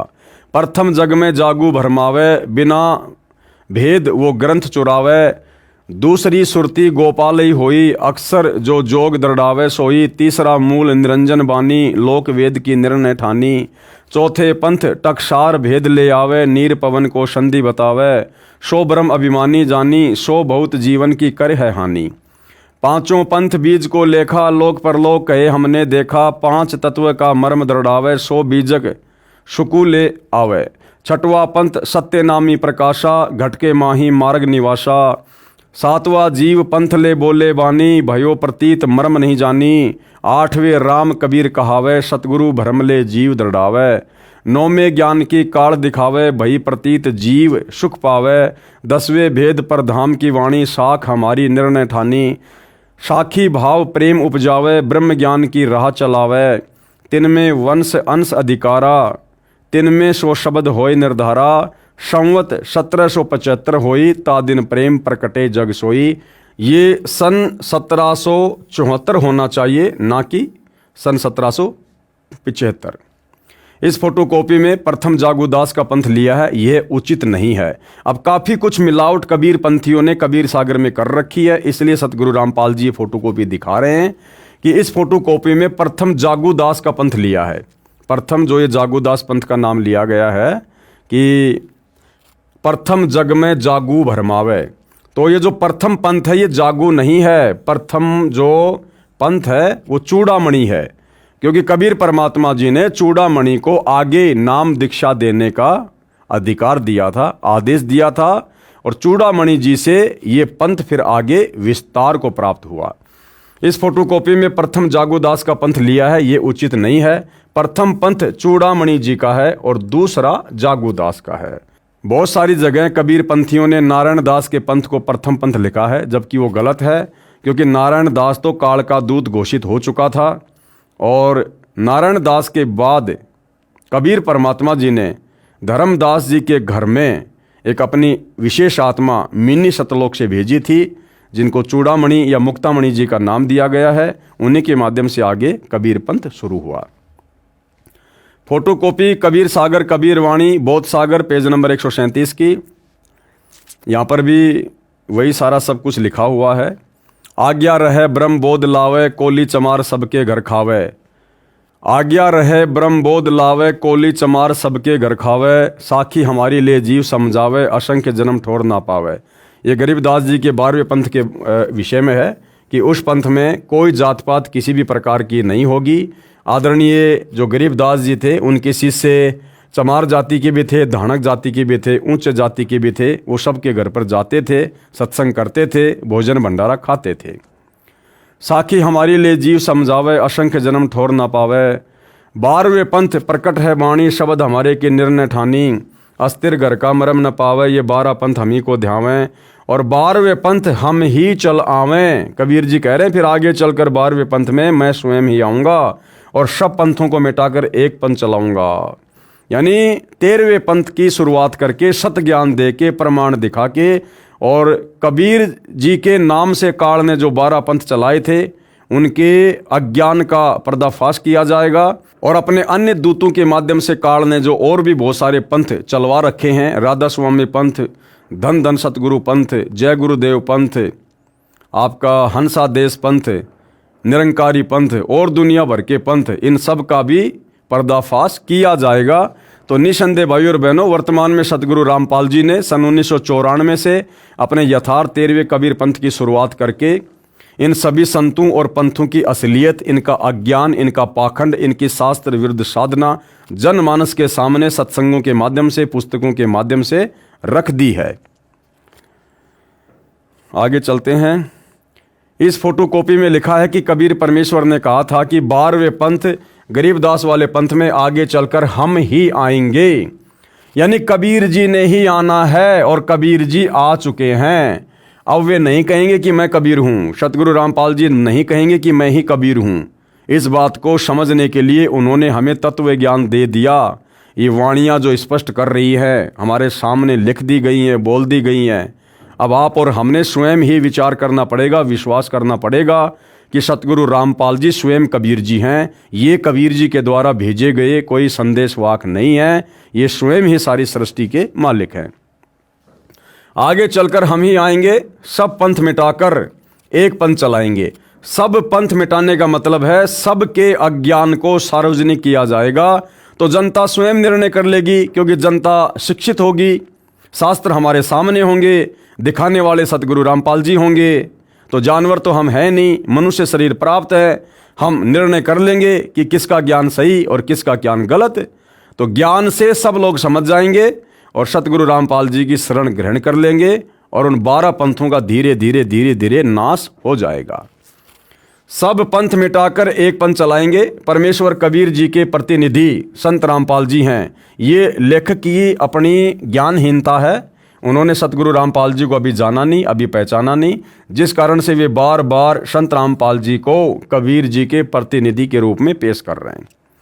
कबीर परमेश्वर जी ने कहा था, ये मेरा कथन उस समय सत्य होगा जब कलयुग 5505 वर्ष बीत चुका होगा। पुस्तक हिमालय तीर्थ जो शंकराचार्य द्वारा लिखी है, इसके पेज नंबर 42 पर कहा है कि आदि शंकराचार्य का जन्म कलयुग के 3000 वर्ष बीत जाने पर हुआ था।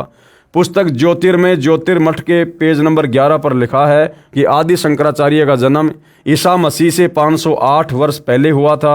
इस प्रकार 2000 सन का कलयुग 5508 वर्ष बीत चुका है। अधिक ज्ञान के लिए पढ़िए पेज नंबर 103 पर। फोटोकॉपी कबीर सागर के पृष्ठ 1870 की कबीर साहब के पंथों का वृतांत। ये जो यहाँ पर प्रथम पंथ नारायण दास लिखा हुआ है, ये भी कबीर पंथियों ने मिलावट की है। प्रथम पंथ का जो संचालक था वो चूड़ामणि था। तो ये उन्हीं 12 पंथों का पूरा विवरण है। और आगे फोटोकॉपी कबीर साहिब बोध सागर सक्षम वेद बोध के प्रश्न नंबर 120 की है। धर्म राय अस विनती ठानी, मैं सेवक दुतिया नहीं जानी, ज्ञानी बिनती एक हमारा, सो न करो मोर होय बिगाड़ा, पुरुष मोकू दीन्यो राजू, तुम हूँ देव होए तब काजू, बिनती एक करो हो ताता, दृढ़ करी जान्यो हमरी बाता। यानी जब कबीर परमात्मा प्रथम बार काल की तपतशिला पर अपने पुत्र जोगजीत के रूप में आए थे, तो काल और कबीर परमात्मा के बीच में कुछ बातें हुई थी, एग्रीमेंट हुआ था, उनके विषय में ये चर्चा है।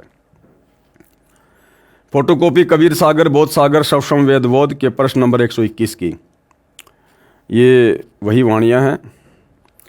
तो काल ने कहा था कि सतयुग त्रेता द्वापर माही, तीनों युग जीव थोड़े जाही, और चौथा युग जब कलयुग आवे तब तुम शरण जीव बहु जावे, ऐसे वचन हरि मोहि दीजिए तब संसार गवन तुम कीजिए।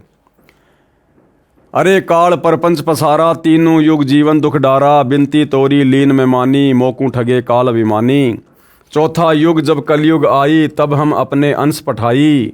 यानी काल के सामने परमात्मा ने भेद रखा था कि भाई जब चौथा युग कलयुग आएगा तो मैं अपना अंश भेजूंगा, जबकि आना परमात्मा ने स्वयं ही था। काल फंद छूटे नरलोई, सकल सृष्टि परवानिक होई, घर घर देखो बोध विचारा, सत्य नाम सब ठोर उचारा, 5505 तब ये वचन होगा साचा, कलयुग बीत जाए जब एता, सब जीव परम पुरुष पद चेता। ये फोटोकॉपियाँ कबीर सागर बोध सागर सक्षम वेद बोध के पृष्ठ 120-121 की हैं। इनमें वह वर्णन है जिसमें परमेश्वर कबीर बंदी छोड़ जी अपने सतलोक वाले पुत्र जोगजीत के रूप में संत यानी ज्ञानी के वेश में काल निरंजन के 21वें ब्रह्मांड में गए। काल निरंजन ने पूछा, जोगजीत तू यहाँ किस लिए आया? यदि कोई संदेश परमात्मा का लाया है तो वह बता। तब परमेश्वर ने कहा था कि परमेश्वर का आदेश सुन। थे खुद परमात्मा लेकिन अपने पुत्र जोगजीत के रूप में थे, जिससे काल समझ नहीं पा रहा था। मैं नीचे के लोकों में जाऊंगा, तेरी असलियत बताऊंगा कि यह परमात्मा नहीं है, तथा कबीर परमेश्वर की महिमा सुनाऊंगा। सतनाम का मंत्र जो 2 अक्षर का है उसका जाप करवा कर सभी प्राणियों को सतलोक ले जाऊंगा। ये सुनकर काल निरंजन ने प्रथम तो परमेश्वर को जोगजीत समझकर मारना चाहा, परंतु समर्थ शक्ति का कुछ नहीं बिगाड़ सका। इसके विपरीत स्वयं ही शक्तिहीन होकर पाताल लोक में जा गिरा। फिर परमेश्वर इसे उसी स्थान पर लाए। तब इसने विनम्र होकर जोगजीत रूप में कबीर परमेश्वर से प्रार्थना की कि हे बड़े भाई, आप 3 युगों में जीव थोड़े यानी कम लेकर जाना, यानी सतयुग त्रेता द्वापर में सतलोक में बहुत ही कम आत्मा लेकर जाना। चौथे युग में जितने चाहो जीव ले जाना। चौथा युग जो वर्तमान में कलयुग, जो जीव तुम्हारा ज्ञान व नाम मंत्र ग्रहण करे वह आपका, तथा शेष जो मेरी भक्ति करे वो मेरे। तो काल ने वचन भरवा लिए थे कि आपका नाम लेकर मर्यादा में रहकर जो आपकी भक्ति करे आप केवल उन्हीं को सतलोक लेकर जाना, और जो आपके ज्ञान को स्वीकार ना करे या आपसे उपदेश लेकर जो बकवाद करे, मर्यादाओं में ना रहे, उसको मेरे भोजन के लिए यहीं पर छोड़ देना, तथा शेष जो मेरी भक्ति करे वे मेरे। काल ने कहा, वचनबद्ध होकर कहिएगा। परमेश्वर ने कहा, मैं प्रतिज्ञा करता हूं कि 3 युगों में सतयुग त्रेता तथा द्वापर में जीव कम ले जाऊंगा, तथा चौथे युग में अधिक जीवों को अपना ज्ञान समझाकर ले जाऊंगा। यानी ज्ञान समझाकर ले जाऊंगा, ऐसा नहीं है चौथा युग आ गया तो सबको ले जाऊंगा। परमात्मा आ गए, तत्वदर्शी संत के रूप में अपना ज्ञान दे रहे हैं, भक्ति दे रहे हैं, मर्यादा बता रहे हैं। अब जो आजीवन गुरु को परमात्मा मानकर मर्यादाओं में रहेगा, परमात्मा उसी का उद्धार करेंगे। जब काल निरंजन ने देखा कि अनुबंध यानी एग्रीमेंट हो गया, उसी समय अपनी असलियत पर आ गया तथा बोला, जोगजीत बेशक नीचे संसार में जाओ, जिस समय कलयुग आवेगा तब तक सर्व प्राणियों को शास्त्र विरुद्ध साधना के ज्ञान से दृढ़ करवा दूंगा। इसलिए काल ने सारे अपने दूत भेजकर कबीर पंथ के माध्यम से, और ये जितने भी नकली संत हैं, राधा स्वामी पंथ वाले, धन धन सदगुरु पंथ वाले, जय गुरुदेव पंथ वाले, निरंकारी, हंसा देश वाले और अन्य पंथ। और इसके अलावा बहुत सारे जो ये छोटे मोटे आचार्य, शंकराचार्य, छोटे मोटे मंडलेश्वर, ये सब काल प्रेरणा से काल के द्वारा भेजे गए दूत हैं, एजेंट हैं। और इनका केवल एक ही मकसद है कि जीव आत्माओं को भक्ति और भगवान के नाम पर उल्टा सीधा ज्ञान देकर, शास्त्र विरुद्ध साधना करवाकर, भूत पूजा, प्रेत पूजा, श्राद्ध वगैरह निकलवाकर, कर्म कांड करवाकर, देवी देवताओं की आधी अधूरी भक्ति पर लगाकर इतना भ्रमित कर दो, उल्टे रंग में इतना रंग दो कि जब वो परमात्मा या उसका कोई अंश धरती पर आवे तो लोग उसके ज्ञान को स्वीकार ही ना करें। तब सर्व प्राणियों को शास्त्र विरुद्ध साधना के ज्ञान से दृढ़ करवा दूंगा, सबको देवी देवताओं, मंदिर, मूर्ति पूजाओं पर दृढ़ करवा दूंगा। 12 नकली पंथ कबीर नाम से चलाऊंगा तथा अन्य पंथ चलाऊंगा। इस प्रकार सर्व जीवों को भरमाऊंगा। जीव तुम्हारी बात पर विश्वास ना करके हमारी ओर होकर तुम्हारे साथ वाद विवाद किया करेंगे। तब परमेश्वर ने कहा कि मैं कलयुग में अपना अंश अवतार धरती पर भेजूंगा। यानी कबीर परमात्मा स्वयं थे, लेकिन काल के सामने अपने पुत्र जोगजीत के रूप में थे, इसलिए उसके सामने भेद रखा कि मैं अपना अंश भेजूंगा। अब भाई और बहनों, बहुत सारे जो भगत भाई हैं वो इस बात पर विश्वास नहीं करेंगे कि हम इस पवन की बात पर विश्वास क्यों करें। बिल्कुल सही बात है। तो चलो आपको सतगुरु रामपाल जी के मुख कमल से सुना देते हैं यही प्रकरण, जिसमें धर्मदास जी को जब चिंता हो गई कि परमात्मा आज वर्तमान में कोई आपके ज्ञान को स्वीकार नहीं कर रहा और आप कह रहे हो आगे तो कलयुग बहुत ही भयंकर होगा, उस समय लोग कैसे आपके ज्ञान को स्वीकार करेंगे, कैसे आप आत्माओं की मुक्ति करोगे, मेरे वंशजों की मुक्ति करोगे। तब कबीर परमात्मा ने धर्मदास जी को कहा कि धर्मदास, तुझे सच्ची बात बता दूं कि मैं खुद ही जाऊंगा, मेरा कोई अंश, कोई वंश, कोई अवतार नहीं जाएगा। कबीर जी ने कहा कि जब कलयुग 5505 वर्ष बीत जाएगा धर्मदास, मैं खुद ही जाऊंगा 12वें पंथ में। और फिर गुरुदेव कह रहे हैं कि वहां काल के सामने परमात्मा ने थोड़ा सा भेद रखा था कि मेरा अंश जाएगा, जबकि आना उन्होंने स्वयं था। सुनिए छोटा सा सत्संग। तो परमात्मा ने कहा था कि चौथा युग जब कलयुग आवेगा तब हम अपना एक दास भेजेंगे। अब वहां काल के सामने परमात्मा ने कहा कि हम अपना दास भेजेंगे। और कबीर वाणी चैप्टर में परमात्मा ने धर्मदास जी से, जब धर्मदास जी घने चिंतित हो गए थे कि हे परमात्मा, आपने सतनाम और सारनाम गुप्त रख दिया और इसके बिना मोक्ष नहीं हो सकता। आपने मुझ किंकर के ऊपर दया करी दास पे और 42 वंश भी पीढ़ी बख्श दी, मेरी वंश चलेगा। तो हे परमात्मा, सारनाम और सतनाम बिना पार नहीं हो सकते, तो मेरे बच्चे कैसे पार होंगे? ऐसे कलेजा पकड़ के बैठ गया। परमात्मा ने सोचा भाई ये घना दुखी हो गया।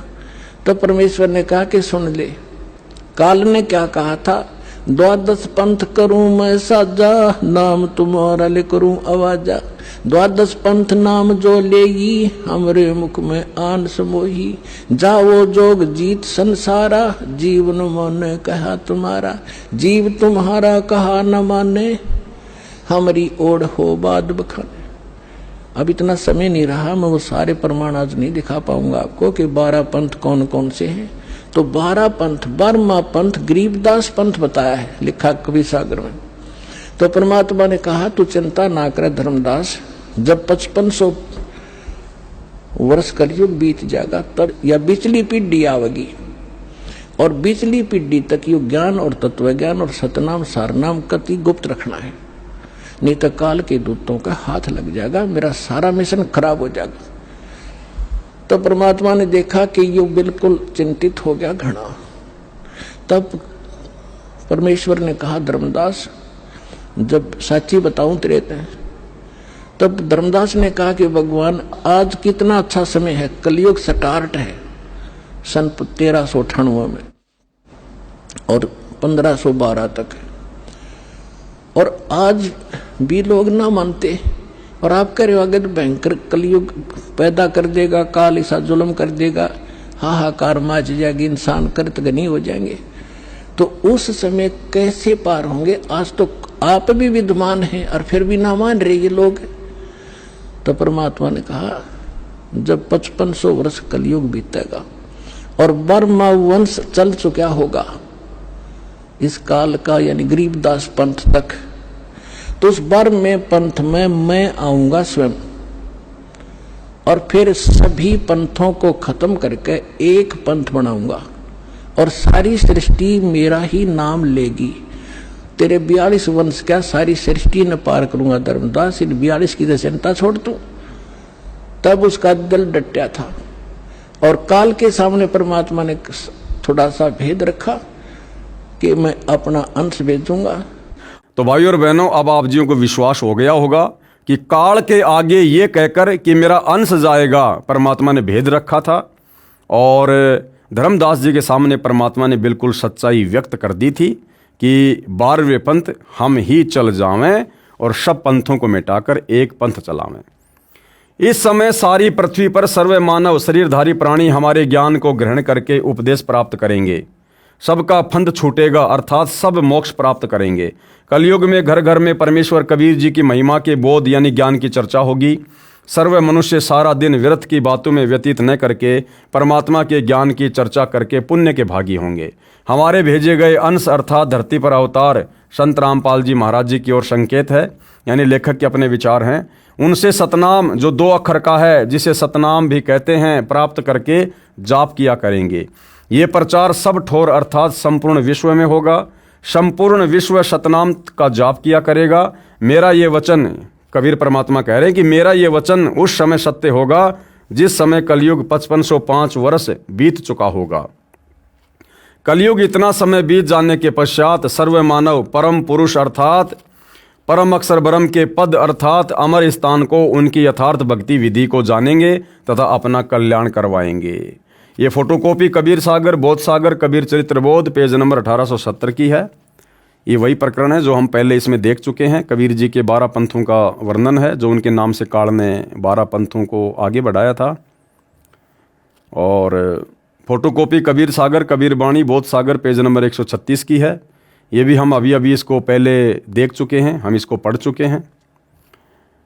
इस फोटोकॉपी में प्रथम जागूदास का पंथ लिया है, ये उचित नहीं है। प्रथम पंथ चूड़ामणि जी का है, यानी धर्मदास जी का जो दूसरा पुत्र था चूड़ामणि, नारायण दास के बाद जो कबीर परमात्मा जी के आशीर्वाद से उत्पन्न हुआ था, उस चूड़ामणि से कबीर परमात्मा ने अपने प्रथम कबीर पंथ की शुरुआत की थी। और दूसरा फिर जागूदास है। संवत 1775 हुई, यहाँ से 12वें पंथ अर्थात गरीबदास पंथ के विषय में वर्णन है। यानी सन 1774 में आदरणीय गरीबदास जी जो है ये आए धरती पर, और जब ये 10 वर्ष के हुए सन 1784 में इनको कबीर परमात्मा जी सतलोक से चलकर नीचे आकर मिले थे। फोटोकॉपी कबीर सागर कबीर वाणी बोध सागर पेज नंबर 137 की। ये गरीबदास जी के 12वें पंथ के बारे में लिखा है कि वहाँ पर कोई छुआछात नहीं होगी। गरीबदास जी के सभी जाति के लोग शिष्य होंगे, सबके घर पर वो भोजन किया करेंगे। आज्ञा ले रहे ब्रह्मबोध लावे, कोड़ी चमार सबके घर खावे, साखी हमारी ले जीव समझावे, असंख्य जन्म ठोर नहीं पावे। यानी गरीबदास जी के 12वें पंथ में कबीर जी की वाणियों को आधार बनाकर ज्ञान सुनाया जाएगा, परंतु तत्व ज्ञान ना होने के कारण 12वें पंथ के अनुयायी असंख्य जन्मों तक वो मोक्ष प्राप्त नहीं कर पाएंगे। उसके बाद में स्वयं कबीर परमात्मा ने आना था, 12वें पंथ में वो आ चुके हैं और अपने यथार्थ 13वें कबीर पंथ की शुरुआत कर चुके हैं। इस फोटोकॉपी में लिखा है कि कबीर परमेश्वर ने कहा था कि 12वें पंथ गरीबदास वाले पंथ में आगे चलकर हम ही आएंगे, सब पंथ मिटाकर एक ही पंथ चलाएंगे। भाई और बहनों, कहने का मतलब ये है, देखो ये जो पुस्तक है ये आम व्यक्तियों के हिसाब की नहीं है। ये पुस्तक शॉर्ट में है, संकेतों में है, और ये ज्ञान उन्हीं को अच्छे से समझ में आएगा जो ऑलरेडी सतगुरु रामपाल जी के भगत हैं और कई समय से उनके सत्संग सुन रहे हैं, उन कथाओं को बार बार पढ़ चुके हैं, देख चुके हैं, सत्संग बहुत सारे सुन चुके हैं, जो अब संकेतों को समझ जाएंगे कि यहाँ पर किस विषय में बात हो रही है। और हम भाई बहनों को ये दृढ़ विश्वास हो जाए कि वर्तमान में सतगुरु रामपाल जी कोई कबीर जी के द्वारा भेजे गए संदेशवाहक नहीं है, उनके दूत नहीं है, उनके अंश नहीं है, उनके अवतार नहीं है। संत रामपाल जी स्वयं कबीर परमात्मा है। क्योंकि भाई और बहनों, भक्ति विधान के अनुसार जब तक हम अपने गुरु को कबीर जी नहीं मानेंगे मन कर्म वचन से, हृदय से, आत्मा से, तब तक भाई और बहनों हमारा मोक्ष नहीं हो सकता। चाहे हम कबीर भगवान की गोद में क्यों न जाके बैठ जाएं। और असंख्य युगों से हम भाई बहन यही धोखा खाते आ रहे हैं। 650 साल पहले भी हमें कबीर परमात्मा मिले, हम उनके अनुयायी बने, यही भक्ति उन्होंने दी, यही सत्संग सुनाया, यही मंत्र दिए, फिर भी हम पार नहीं हो पाए। क्यों? क्योंकि हमने कबीर जी को केवल एक संत मान लिया, गुरु मान लिया, हमने उनको परमात्मा के रूप में स्वीकार नहीं किया, जिस कारण से स्वयं परमात्मा होते हुए भी और हम उनकी शरण में होते हुए भी मोक्ष प्राप्त नहीं कर पाए। तो हम अब इस कलयुग की पिछली पीढ़ी में मोक्ष के प्राइम टाइम में धोखा ना खाएं, उस गलती को पुनः ना दोहराएं। इसके लिए सतगुरु रामपाल जी ने हमें शिक्षित किया, धर्मशास्त्रों से परिचित करवाया, हमें तत्व ज्ञान दिया, मूल ज्ञान दिया, बार बार उसको रिपीट करवा रहे हैं ताकि हमारी आत्मा ये स्वीकार कर ले कि संत रामपाल जी स्वयं कबीर भगवान हैं। और एक संत रामपाल जी के अलावा हम शौपन में भी किसी अन्य की पूजा ना करें इष्ट मानकर। यानी अब जिसे दुनिया कबीर समझ रही है, वो दाढ़ी मूछ वाली फोटो, हम उसको भी बहिष्कृत कर दें। उस फोटो का वर्तमान भक्ति जीवन में कोई महत्व नहीं है। वो फोटो हम वर्तमान के सतगुरु रामपाल जी के भक्तों के घरों में नहीं होनी चाहिए। उस फोटो पर हमारा कोई विशेष चिंतन, कोई ध्यान नहीं होना चाहिए। उस फोटो में हमारी किसी प्रकार की कोई श्रद्धा, कोई भावना नहीं होनी चाहिए, क्योंकि वर्तमान में उस फोटो वाला कबीर साक्षात सतगुरु रामपाल जी के नाम से प्रकट है। और कहते हैं एक सादे सब सदै, सब सादे सब जाए, और माली सींचे मूल को फले फुले अगाए। और फिर भी जो नादान आत्माएं गुरु को और कबीर को अलग अलग मान रही हैं, संत रामपाल जी को और कबीर जी को अलग अलग मानती हैं, तो उनके लिए स्वयं परमात्मा कहते हैं कि गुरु और गोविंद दो नहीं भाई, जब तक दो समझोगे दो जग में जाई। अगर अपने गुरु के अलावा तुम किसी और में कबीर परमात्मा देख रहे हो, उस दाढ़ी मूछ वाली फोटो में, तो परमात्मा कहते हैं गुरु की शरण में आने के बाद भी तुम नरक में जाओगे, तुम्हारा मोक्ष नहीं हो पाएगा। कबीर परमेश्वर ने कहा था कि 12वें पंथ गरीबदास वाले पंथ में आगे चलकर हम ही आएंगे, तो ये झूठ नहीं हो सकता। परमात्मा ने बोल दिया परम सत्य है, साधु बोले सहज स्वभाव, साधु का बोलिया मिथ्या न जाए। और संत वचन पलटे नहीं, चाहे पलट जाए ब्रह्मांड। तो स्वयं परमात्मा धरती पर आ चुके हैं। सब पंथ मिटाकर एक पंथ चलाएंगे, यही प्रमाण कबीर सागर शौशम बोध सागर के पेज 171 पर भी है। परमेश्वर कबीर जी के प्रतिनिधि संत रामपाल दास जी महाराज हैं। ये लेखक की ज्ञानहीनता है जिसके ऊपर बार बार दास को बोलना पड़ रहा है। संत रामपाल जी कबीर जी के प्रतिनिधि नहीं हैं। कबीर जी कोई बालक नहीं है, कबीर जी कोई बेचारा लाचार बेबस नहीं है जो उन्होंने अपने कार्य के लिए किसी और को भेजना पड़ेगा। कबीर जी सशरीर हैं, साकार हैं, समर्थ हैं, निर्विकार निर्दोष परमात्मा है। उन्होंने छुपके रहने की आवश्यकता नहीं इस काल की तरह। ये काल स्वयं नहीं आता, ये काल अपने अंश अवतार भेजता है। क्यों? क्योंकि काल को श्राप लगा हुआ है। इसको शर्म आती है अपना भूंडा चेहरा सबके सामने लेकर आने में, इसलिए ये अपने अंश अवतार सर्जन करता है।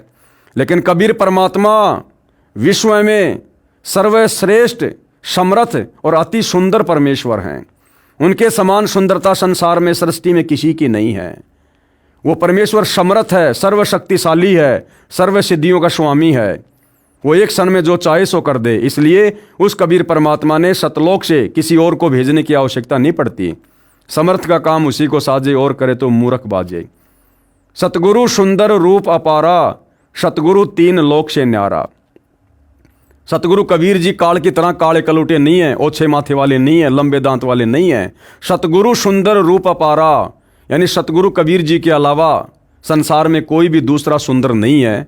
यानी सतगुरु रामपाल जी कह लीजिए, कबीर जी कह लीजिए, इनके बराबर तेज, नूर, आभा संसार में किसी और की नहीं है। लेकिन ये परमात्मा अपनी सतलोक वाली आभा को कम करके, हल्का करके, हम मनुष्यों की तरह दिखाई देने वाले शरीर को धारण करके ये परमात्मा फिर यहाँ प्रकट होते हैं, अपना ज्ञान समझाते हैं। फिर आगे चलकर उनके तत्व ज्ञान को आधार बनाकर ही समझा जाता है कि सतगुरु रामपाल जी कौन हैं। तो भाइयों और बहनों, कहने का एक ही मतलब है, 100 बातों की एक बात। अब सतगुरु रामपाल जी को मानुष समझने की गलती ना करो कि गुरु मानुष कर जानते वो नर कहिए अंध, ओए दुखी संसार में आगे काल के फंद। उनके भगत होने के बावजूद यदि हमने उनको मानुष की कैटेगरी में लिया और मानुष की कैटेगरी में लेने का मतलब है संत रामपाल जी के अलावा यदि आप दाढ़ी मूछ वाले कबीर की फोटो को पूज रहे हैं, घर में रख रहे हैं, दरबार में रख रहे हैं, उसका प्रकट दिवस मना रहे हैं, तो आप अपने गुरु को मानुष मान रहे हैं। और ऐसा व्यक्ति चाहे कितने वर्ष साधना कर लो, आजीवन साधना कर लो, अंत में कुत्ते की योनि में जाएगा। खुद परमात्मा कहते हैं, गुरु को मानुष जो गिणे करे चरना अमृत को पान, ते नर नरक में जाएंगे और जन्म जन्म बने समान। समान यानी कुत्ता बनेगा वो भगत है। गुरु की शरण में आने के बाद भी जो अपने गुरु के अलावा किसी और में कबीर को देखकर उसमें श्रद्धा बनाएगा। तो लेखक की यह नादानी है जो संत रामपाल जी को यानी अपने गुरु को परमेश्वर कबीर जी का बार बार प्रतिनिधि कहकर संबोधित कर रहा है। कबीर परमेश्वर जी ने कहा था, यह मेरा कथन उस समय सत्य होगा जब कलयुग 5505 वर्ष बीत चुका होगा। पुस्तक हिमालय तीर्थ जो शंकराचार्य द्वारा लिखी है, इसके पेज नंबर 42 पर कहा है कि आदि शंकराचार्य का जन्म कलयुग के 3000 वर्ष बीत जाने पर हुआ था। पुस्तक ज्योतिर्मय ज्योतिर्मठ के पेज नंबर 11 पर लिखा है कि आदि शंकराचार्य का जन्म ईसा से 508 वर्ष पूर्व हुआ था। इस प्रकार 2000 सन को कलयुग 5508 वर्ष बीत चुका है। अब गणित की रीति से जानते हैं कि 5505 कलयुग कौन से वर्ष में आता है। सन 2000 को ईसा जी के जन्म को 2000 वर्ष बीत गए। इससे 508 वर्ष पूर्व आदि शंकराचार्य जी का जन्म हुआ। पुस्तक हिमालय तीर्थ के अनुसार कलयुग के 3000 वर्ष बीत जाने पर आदि शंकराचार्य जी का जन्म होना कहा है। इस प्रकार सन 2000 को कलयुग 3000 प्लस 2000 प्लस 508 यानी 5508 वर्ष बीत चुका है। कलयुग का 5505 वर्ष कौन से सन में पूरा होता है? सन 2000 को कलयुग 5508 वर्ष बीत चुका है।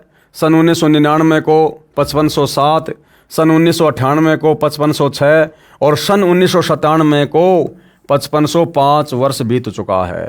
आप जी को याद रहे कि संत रामपाल दास जी महाराज ने अपने प्रवचनों में कहा है कि फाल्गुन शुद्धि एकम विक्रमी संवत 2054 सन 1997 को दिन के 10 बजे परमेश्वर कबीर जी मुझे मिले तथा सारनाम को प्रदान करने का उचित समय बताकर तथा सारनाम दान करने का आदेश देकर अंतर ध्यान हो गए। भाई और बहनों, ये परमेश्वर की एक गुप्त लीला है, एक रहस्यमयी लीला है ये। अन्यथा संत रामपाल जी अपने प्रवचनों में, अपनी पुस्तकों में जो भी बात रखते हैं वो सबूतों के साथ में रखते हैं, प्रमाणों के साथ में रखते हैं। एक एक बात के 10-10 प्रमाण देते हैं। लेकिन भाई और बहनों, सन 1997 में कोई कबीर परमात्मा संत रामपाल जी को दिन के 10 बजे आकर मिला, इस बात का प्रमाण आपको ना सतगुरु जी की पुस्तकों में मिलेगा, ना उनके सत्संगों में मिलेगा। ये परमेश्वर की गुप्त लीला का एक पार्ट है, जो पार्ट साथ संगति से जुड़े भाई बहनों को तो समझ में आ रहा है और बाकी भाई बहनों को भी उसी समय समझ में आएगा जब आप साथ संगति से जुड़ेंगे और साथ संगति के वीडियो देखेंगे। कबीर परमेश्वर जी द्वारा अवतार धारण करने का समय। संत कबीर वचन अथ सवसम वेद की स्फुट वार्ता चौपाई, फोटोकॉपी कबीर सागर बोध सागर सवसम वेद बोध पेज नंबर 171 की है। दोहा, 5000 अरु 500 जब कलयुग बीत जाए, महापुरुष फरमान तब जग तारन को आए। इस वाणी को सत्य साबित करने के लिए सतगुरु रामपाल जी ने स्वयं को छुपाते हुए ये बात कही है कि भाई 1997 में मुझे दिन के 10 बजे सतलोक से चलकर कबीर परमात्मा मिले, केवल इस वाणी को सत्य साबित करने के लिए। अन्यथा सतगुरु रामपाल जी स्वयं ही कबीर परमात्मा हैं, इनको और कबीर आकर नहीं मिलने वाला। आगे चलते हैं। ये फोटोकॉपी पवित्र पुस्तक कबीर सागर के अध्याय सवसम वेद बोध अर्थात सूक्ष्म वेद बोध सागर के पेज नंबर 171 की है। परम पूज्य कबीर परमेश्वर जी ने कहा है कि जिस समय कलयुग 5500 वर्ष बीत जाएगा, उस समय महापुरुष मेरी आज्ञा से विश्व उद्धार के लिए प्रकट होगा। वह महापुरुष सतनाम का भेदी होगा, वह अधिकारी होगा। जबकि भाई और बहनों, सतगुरु रामपाल जी तो 1997 से पहले ही ये सतनाम दे रहे हैं, सारनाम भी दे रहे हैं। उनको सतनाम के भेद का भी पता था, उनको सारनाम के भेद का भी पता था। 1994 से जिन भक्तों को सतगुरु रामपाल जी से उपदेश मिला हुआ है, उनको भली भांति पता है कि सतगुरु रामपाल जी को सतनाम का भेद 1997 के बाद पता चला या 1994 में ही उन्होंने सतनाम देकर अपने भक्तों को उसका भेद बता दिया था। विश्व के सर्व हिंदू, मुसलमान व अन्य धर्मों में विभाजित मानव तथा अन्य प्राणी भी जो मानव जीवन प्राप्त करेंगे वे सर्व सत्य नाम यानी सतनाम की महिमा से परिचित होकर उस सच्चे नाम को उस महापुरुष से प्राप्त करके पावे पद निर्वाण यानी पूर्ण मोक्ष पद प्राप्त करेंगे। उस मेरे भेजे संत के द्वारा, अब आप समझ गए होंगे भाई और बहनों, संत रामपाल जी किसी के द्वारा भेजे गए हैं या स्वयं आए हैं। सत्य सुकृत यानी पवित्र वास्तविक मोक्ष मार्ग के पंथ में सर्व पंथ ऐसे विलीन हो जाएंगे जैसे सर्व नदियां स्वतः ही समुद्र में मिलकर एक हो जाती हैं। यानी 1997 में फिर आगे चलकर जैसे जैसे संत रामपाल जी का मार्ग आगे बढ़ेगा तो एक समय फिर ऐसा आएगा, इस ज्ञान को समझकर इस दुनिया के जितने भी पंथ हैं जो अनेक धर्मों में हैं, अनेक संप्रदायों में है, बहुत सारे नकली धर्मगुरु बने बैठे हैं, वो सारे के सारे और उनके अनुयायी इस प्रकार से सतगुरु रामपाल जी के यथार्थ 13वें कबीर पंथ में आकर मिल जाएंगे। जिस प्रकार छोटी छोटी नदियां अंत में समुद्र में जाके विलीन हो जाती हैं। केवल एक ही पंथ हो जाएगा। जब तक वह निर्धारित समय नहीं आएगा तब तक तो मेरे द्वारा कहा गया यह सौषम वेद निराधार लगेगा। कबीर परमात्मा कह रहे हैं, धर्मदास जब तक वो ठीक का समय नहीं आएगा जो मैं आज बोल रहा हूं तब तक तो दुनिया को मेरी बातें निराधार लगेंगी। परंतु जब वह ठीक का दिन, निर्धारित दिन आएगा तब सभय स्त्री पुरुष कपट त्याग कर शुद्ध होकर कबीर यानी मुझ सर्वेश्वर कबीर जी की शरण ग्रहण करेंगे। अरे भैया, लेखक के अनुसार तो कबीर जी ने संत रामपाल जी को भेज दिया और यहां कह रहे हैं कि मुझ कबीर की, सर्वेश्वर कबीर की शरण ग्रहण करेंगे। तो शरण तो उसकी ग्रहण की जाती है जिससे उपदेश लिया जाता है। तो उपदेश तो दुनिया सतगुरु रामपाल जी से ले रही है, आगे भी उन्हीं से लेगी। तो वो सर्वेश्वर महेश्वर परमात्मा कौन हुआ? दुनिया जिसकी शरण में आएगी, स्वयं सतगुरु रामपाल जी। अर्थात अविकारी तथा भगत होकर सतलोक में चली जाएंगी। उस समय घर घर में परमेश्वर कबीर परमेश्वर जी का निर्मल ज्ञान चर्चा का विषय बनेगा। सर्व मानव दुर्मति त्याग कर नेक नीति अपनाएंगे। इसी कलयुग में जो माया के लिए भागदौड़ मची है वह शांत हो जाएगी। सर्व मानव शांत स्वभाव के बन जाएंगे। चाहे कोई उग्र यानी डाकू, चोर या अन्य कारण से समाज को दुखी करने वाला, चाहे कोई नीची जाति का हो, सर्व एक होकर रहेंगे। वह महापुरुष अर्थात तत्वदर्शी संत रूप में प्रकट सर्व के प्रति समान दृष्टि वाला समर्थ सत्य कबीर स्वयं सर्वशक्तिमान कबीर है। अब देखो भाई और बहनों, यहाँ बिल्कुल क्लियर कर दिया है, बिल्कुल क्लियर हो गया कि तत्वदर्शी संत के रूप में वो महापुरुष कौन होगा। देखिएगा, वह महापुरुष अर्थात तत्वदर्शी संत रूप में, तो वर्तमान में तत्वदर्शी संत कौन है? संत रामपाल जी। तो संत रामपाल जी के रूप में कौन है? वह महापुरुष अर्थात तत्वदर्शी संत रूप में प्रकट सर्व के प्रति समान दृष्टि वाला वो कौन होगा? समर्थ सत्य कबीर यानी स्वयं सर्वशक्तिमान कबीर है। यानी सतगुरु रामपाल जी स्वयं ही कबीर परमात्मा है। हमारी छोटी बुद्धि को देखते हुए सतगुरु रामपाल जी बार बार सत्संगों में अपने आप को छुपाते हुए कह देते हैं कि भाई मैं तो कबीर जी का भेजा हुआ दास हूँ। लेकिन उन्होंने हमें ज्ञान ऐसा दे दिया, ये ज्ञान स्वयं ही स्वतः ही अब निर्णय कर देगा, सच्चाई को ऊपर ला के रख देगा कि सतगुरु रामपाल जी स्वयं कौन हैं। ये तत्व ज्ञान, ये सच्चाई, ये धर्मशास्त्रों का निचोड़ सार कबीर जी के अलावा संसार में दूसरा कोई निकाल कर नहीं दे सकता। अगर देने वाला होता तो परमात्मा जी ने 4 युगों तक इंतजार नहीं करना होता, पहले निकलवा के रखवा चुके होते। नोट, कबीर सागर सौषम वेद के पेज नंबर 171 पर लिखे वर्णन में कुछ गलत अक्षर छपे हैं। जैसे छपा है ठीके को तिथिवार, इसका शुद्ध इस प्रकार है ठीक का तिथिवार यानी निर्धारित समय आने पर। ठीक का अर्थ होता है समय निर्धारण करना। जैसे कहा जाता है कि उस व्यक्ति ने रुपए लौटाने की ठीक कब की रखी है, यानी ठीक का समय पैसे वापस लौटाने का कब का रखा है, अर्थात रुपए लौटाने का समय क्या निर्धारित किया है। ठीक का दिन अंत ये अशुद्ध है, ठीक का दिन आवंत शुद्ध इस प्रकार है ठीक का दिन आवंत। जब वो ठीक का दिन आएगा 1997 वाला, उसके बाद जब वो ज्ञान शिखर में जाएगा, उसके बाद फिर ये जो सतज्ञान है ये घर घर में पहुंचेगा। पूरी दुनिया सतनाम का जाप करेगी, घर घर में सतगुरु रामपाल जी की महिमा होगी, उनके ज्ञान की चर्चा होगी जब वो ठीक का समय आएगा। और वो ठीक का समय भाई और बहनों बहुत नज़दीक है। 2028 के बाद, युग परिवर्तन के बाद घर घर में केवल इन्हीं की भक्ति, इन्हीं की पूजा होगी। उस दिव्य महापुरुष के विषय में नास्त्रदमस की भविष्यवाणी, उस दिव्य महापुरुष के विषय में, किस दिव्य महापुरुष के विषय में? सतगुरु रामपाल जी के विषय में। और भी बहुत सारी भविष्यवाणियां हम पहले देख चुके हैं, जैसे अमेरिका की बहन फ्लोरेंस की, जय गुरुदेव पंथ के तुलसीदास जी की, जो बिल्कुल पूर्णतया सतगुरु रामपाल जी पर सटीक उतरती हैं।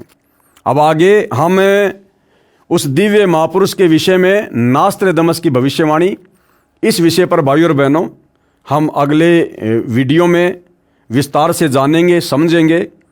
और ये सब कुछ जानने के बाद निश्चित तौर पर हमारा विश्वास पूज्य गुरुदेव भगवान के चरणों में और अधिक दृढ़ होगा। तो भाई और बहनों, आज के इस वीडियो में केवल इतना ही। आगे परमेश्वर के आशीर्वाद से फिर सेवा में हाजिर होंगे। तब तक गुरुदेव भगवान हम सबको आज्ञा दे, आशीर्वाद दे, सद्बुद्धि दे। बंदी छोड़ सतगुरु रामपाल जी भगवान की जय हो।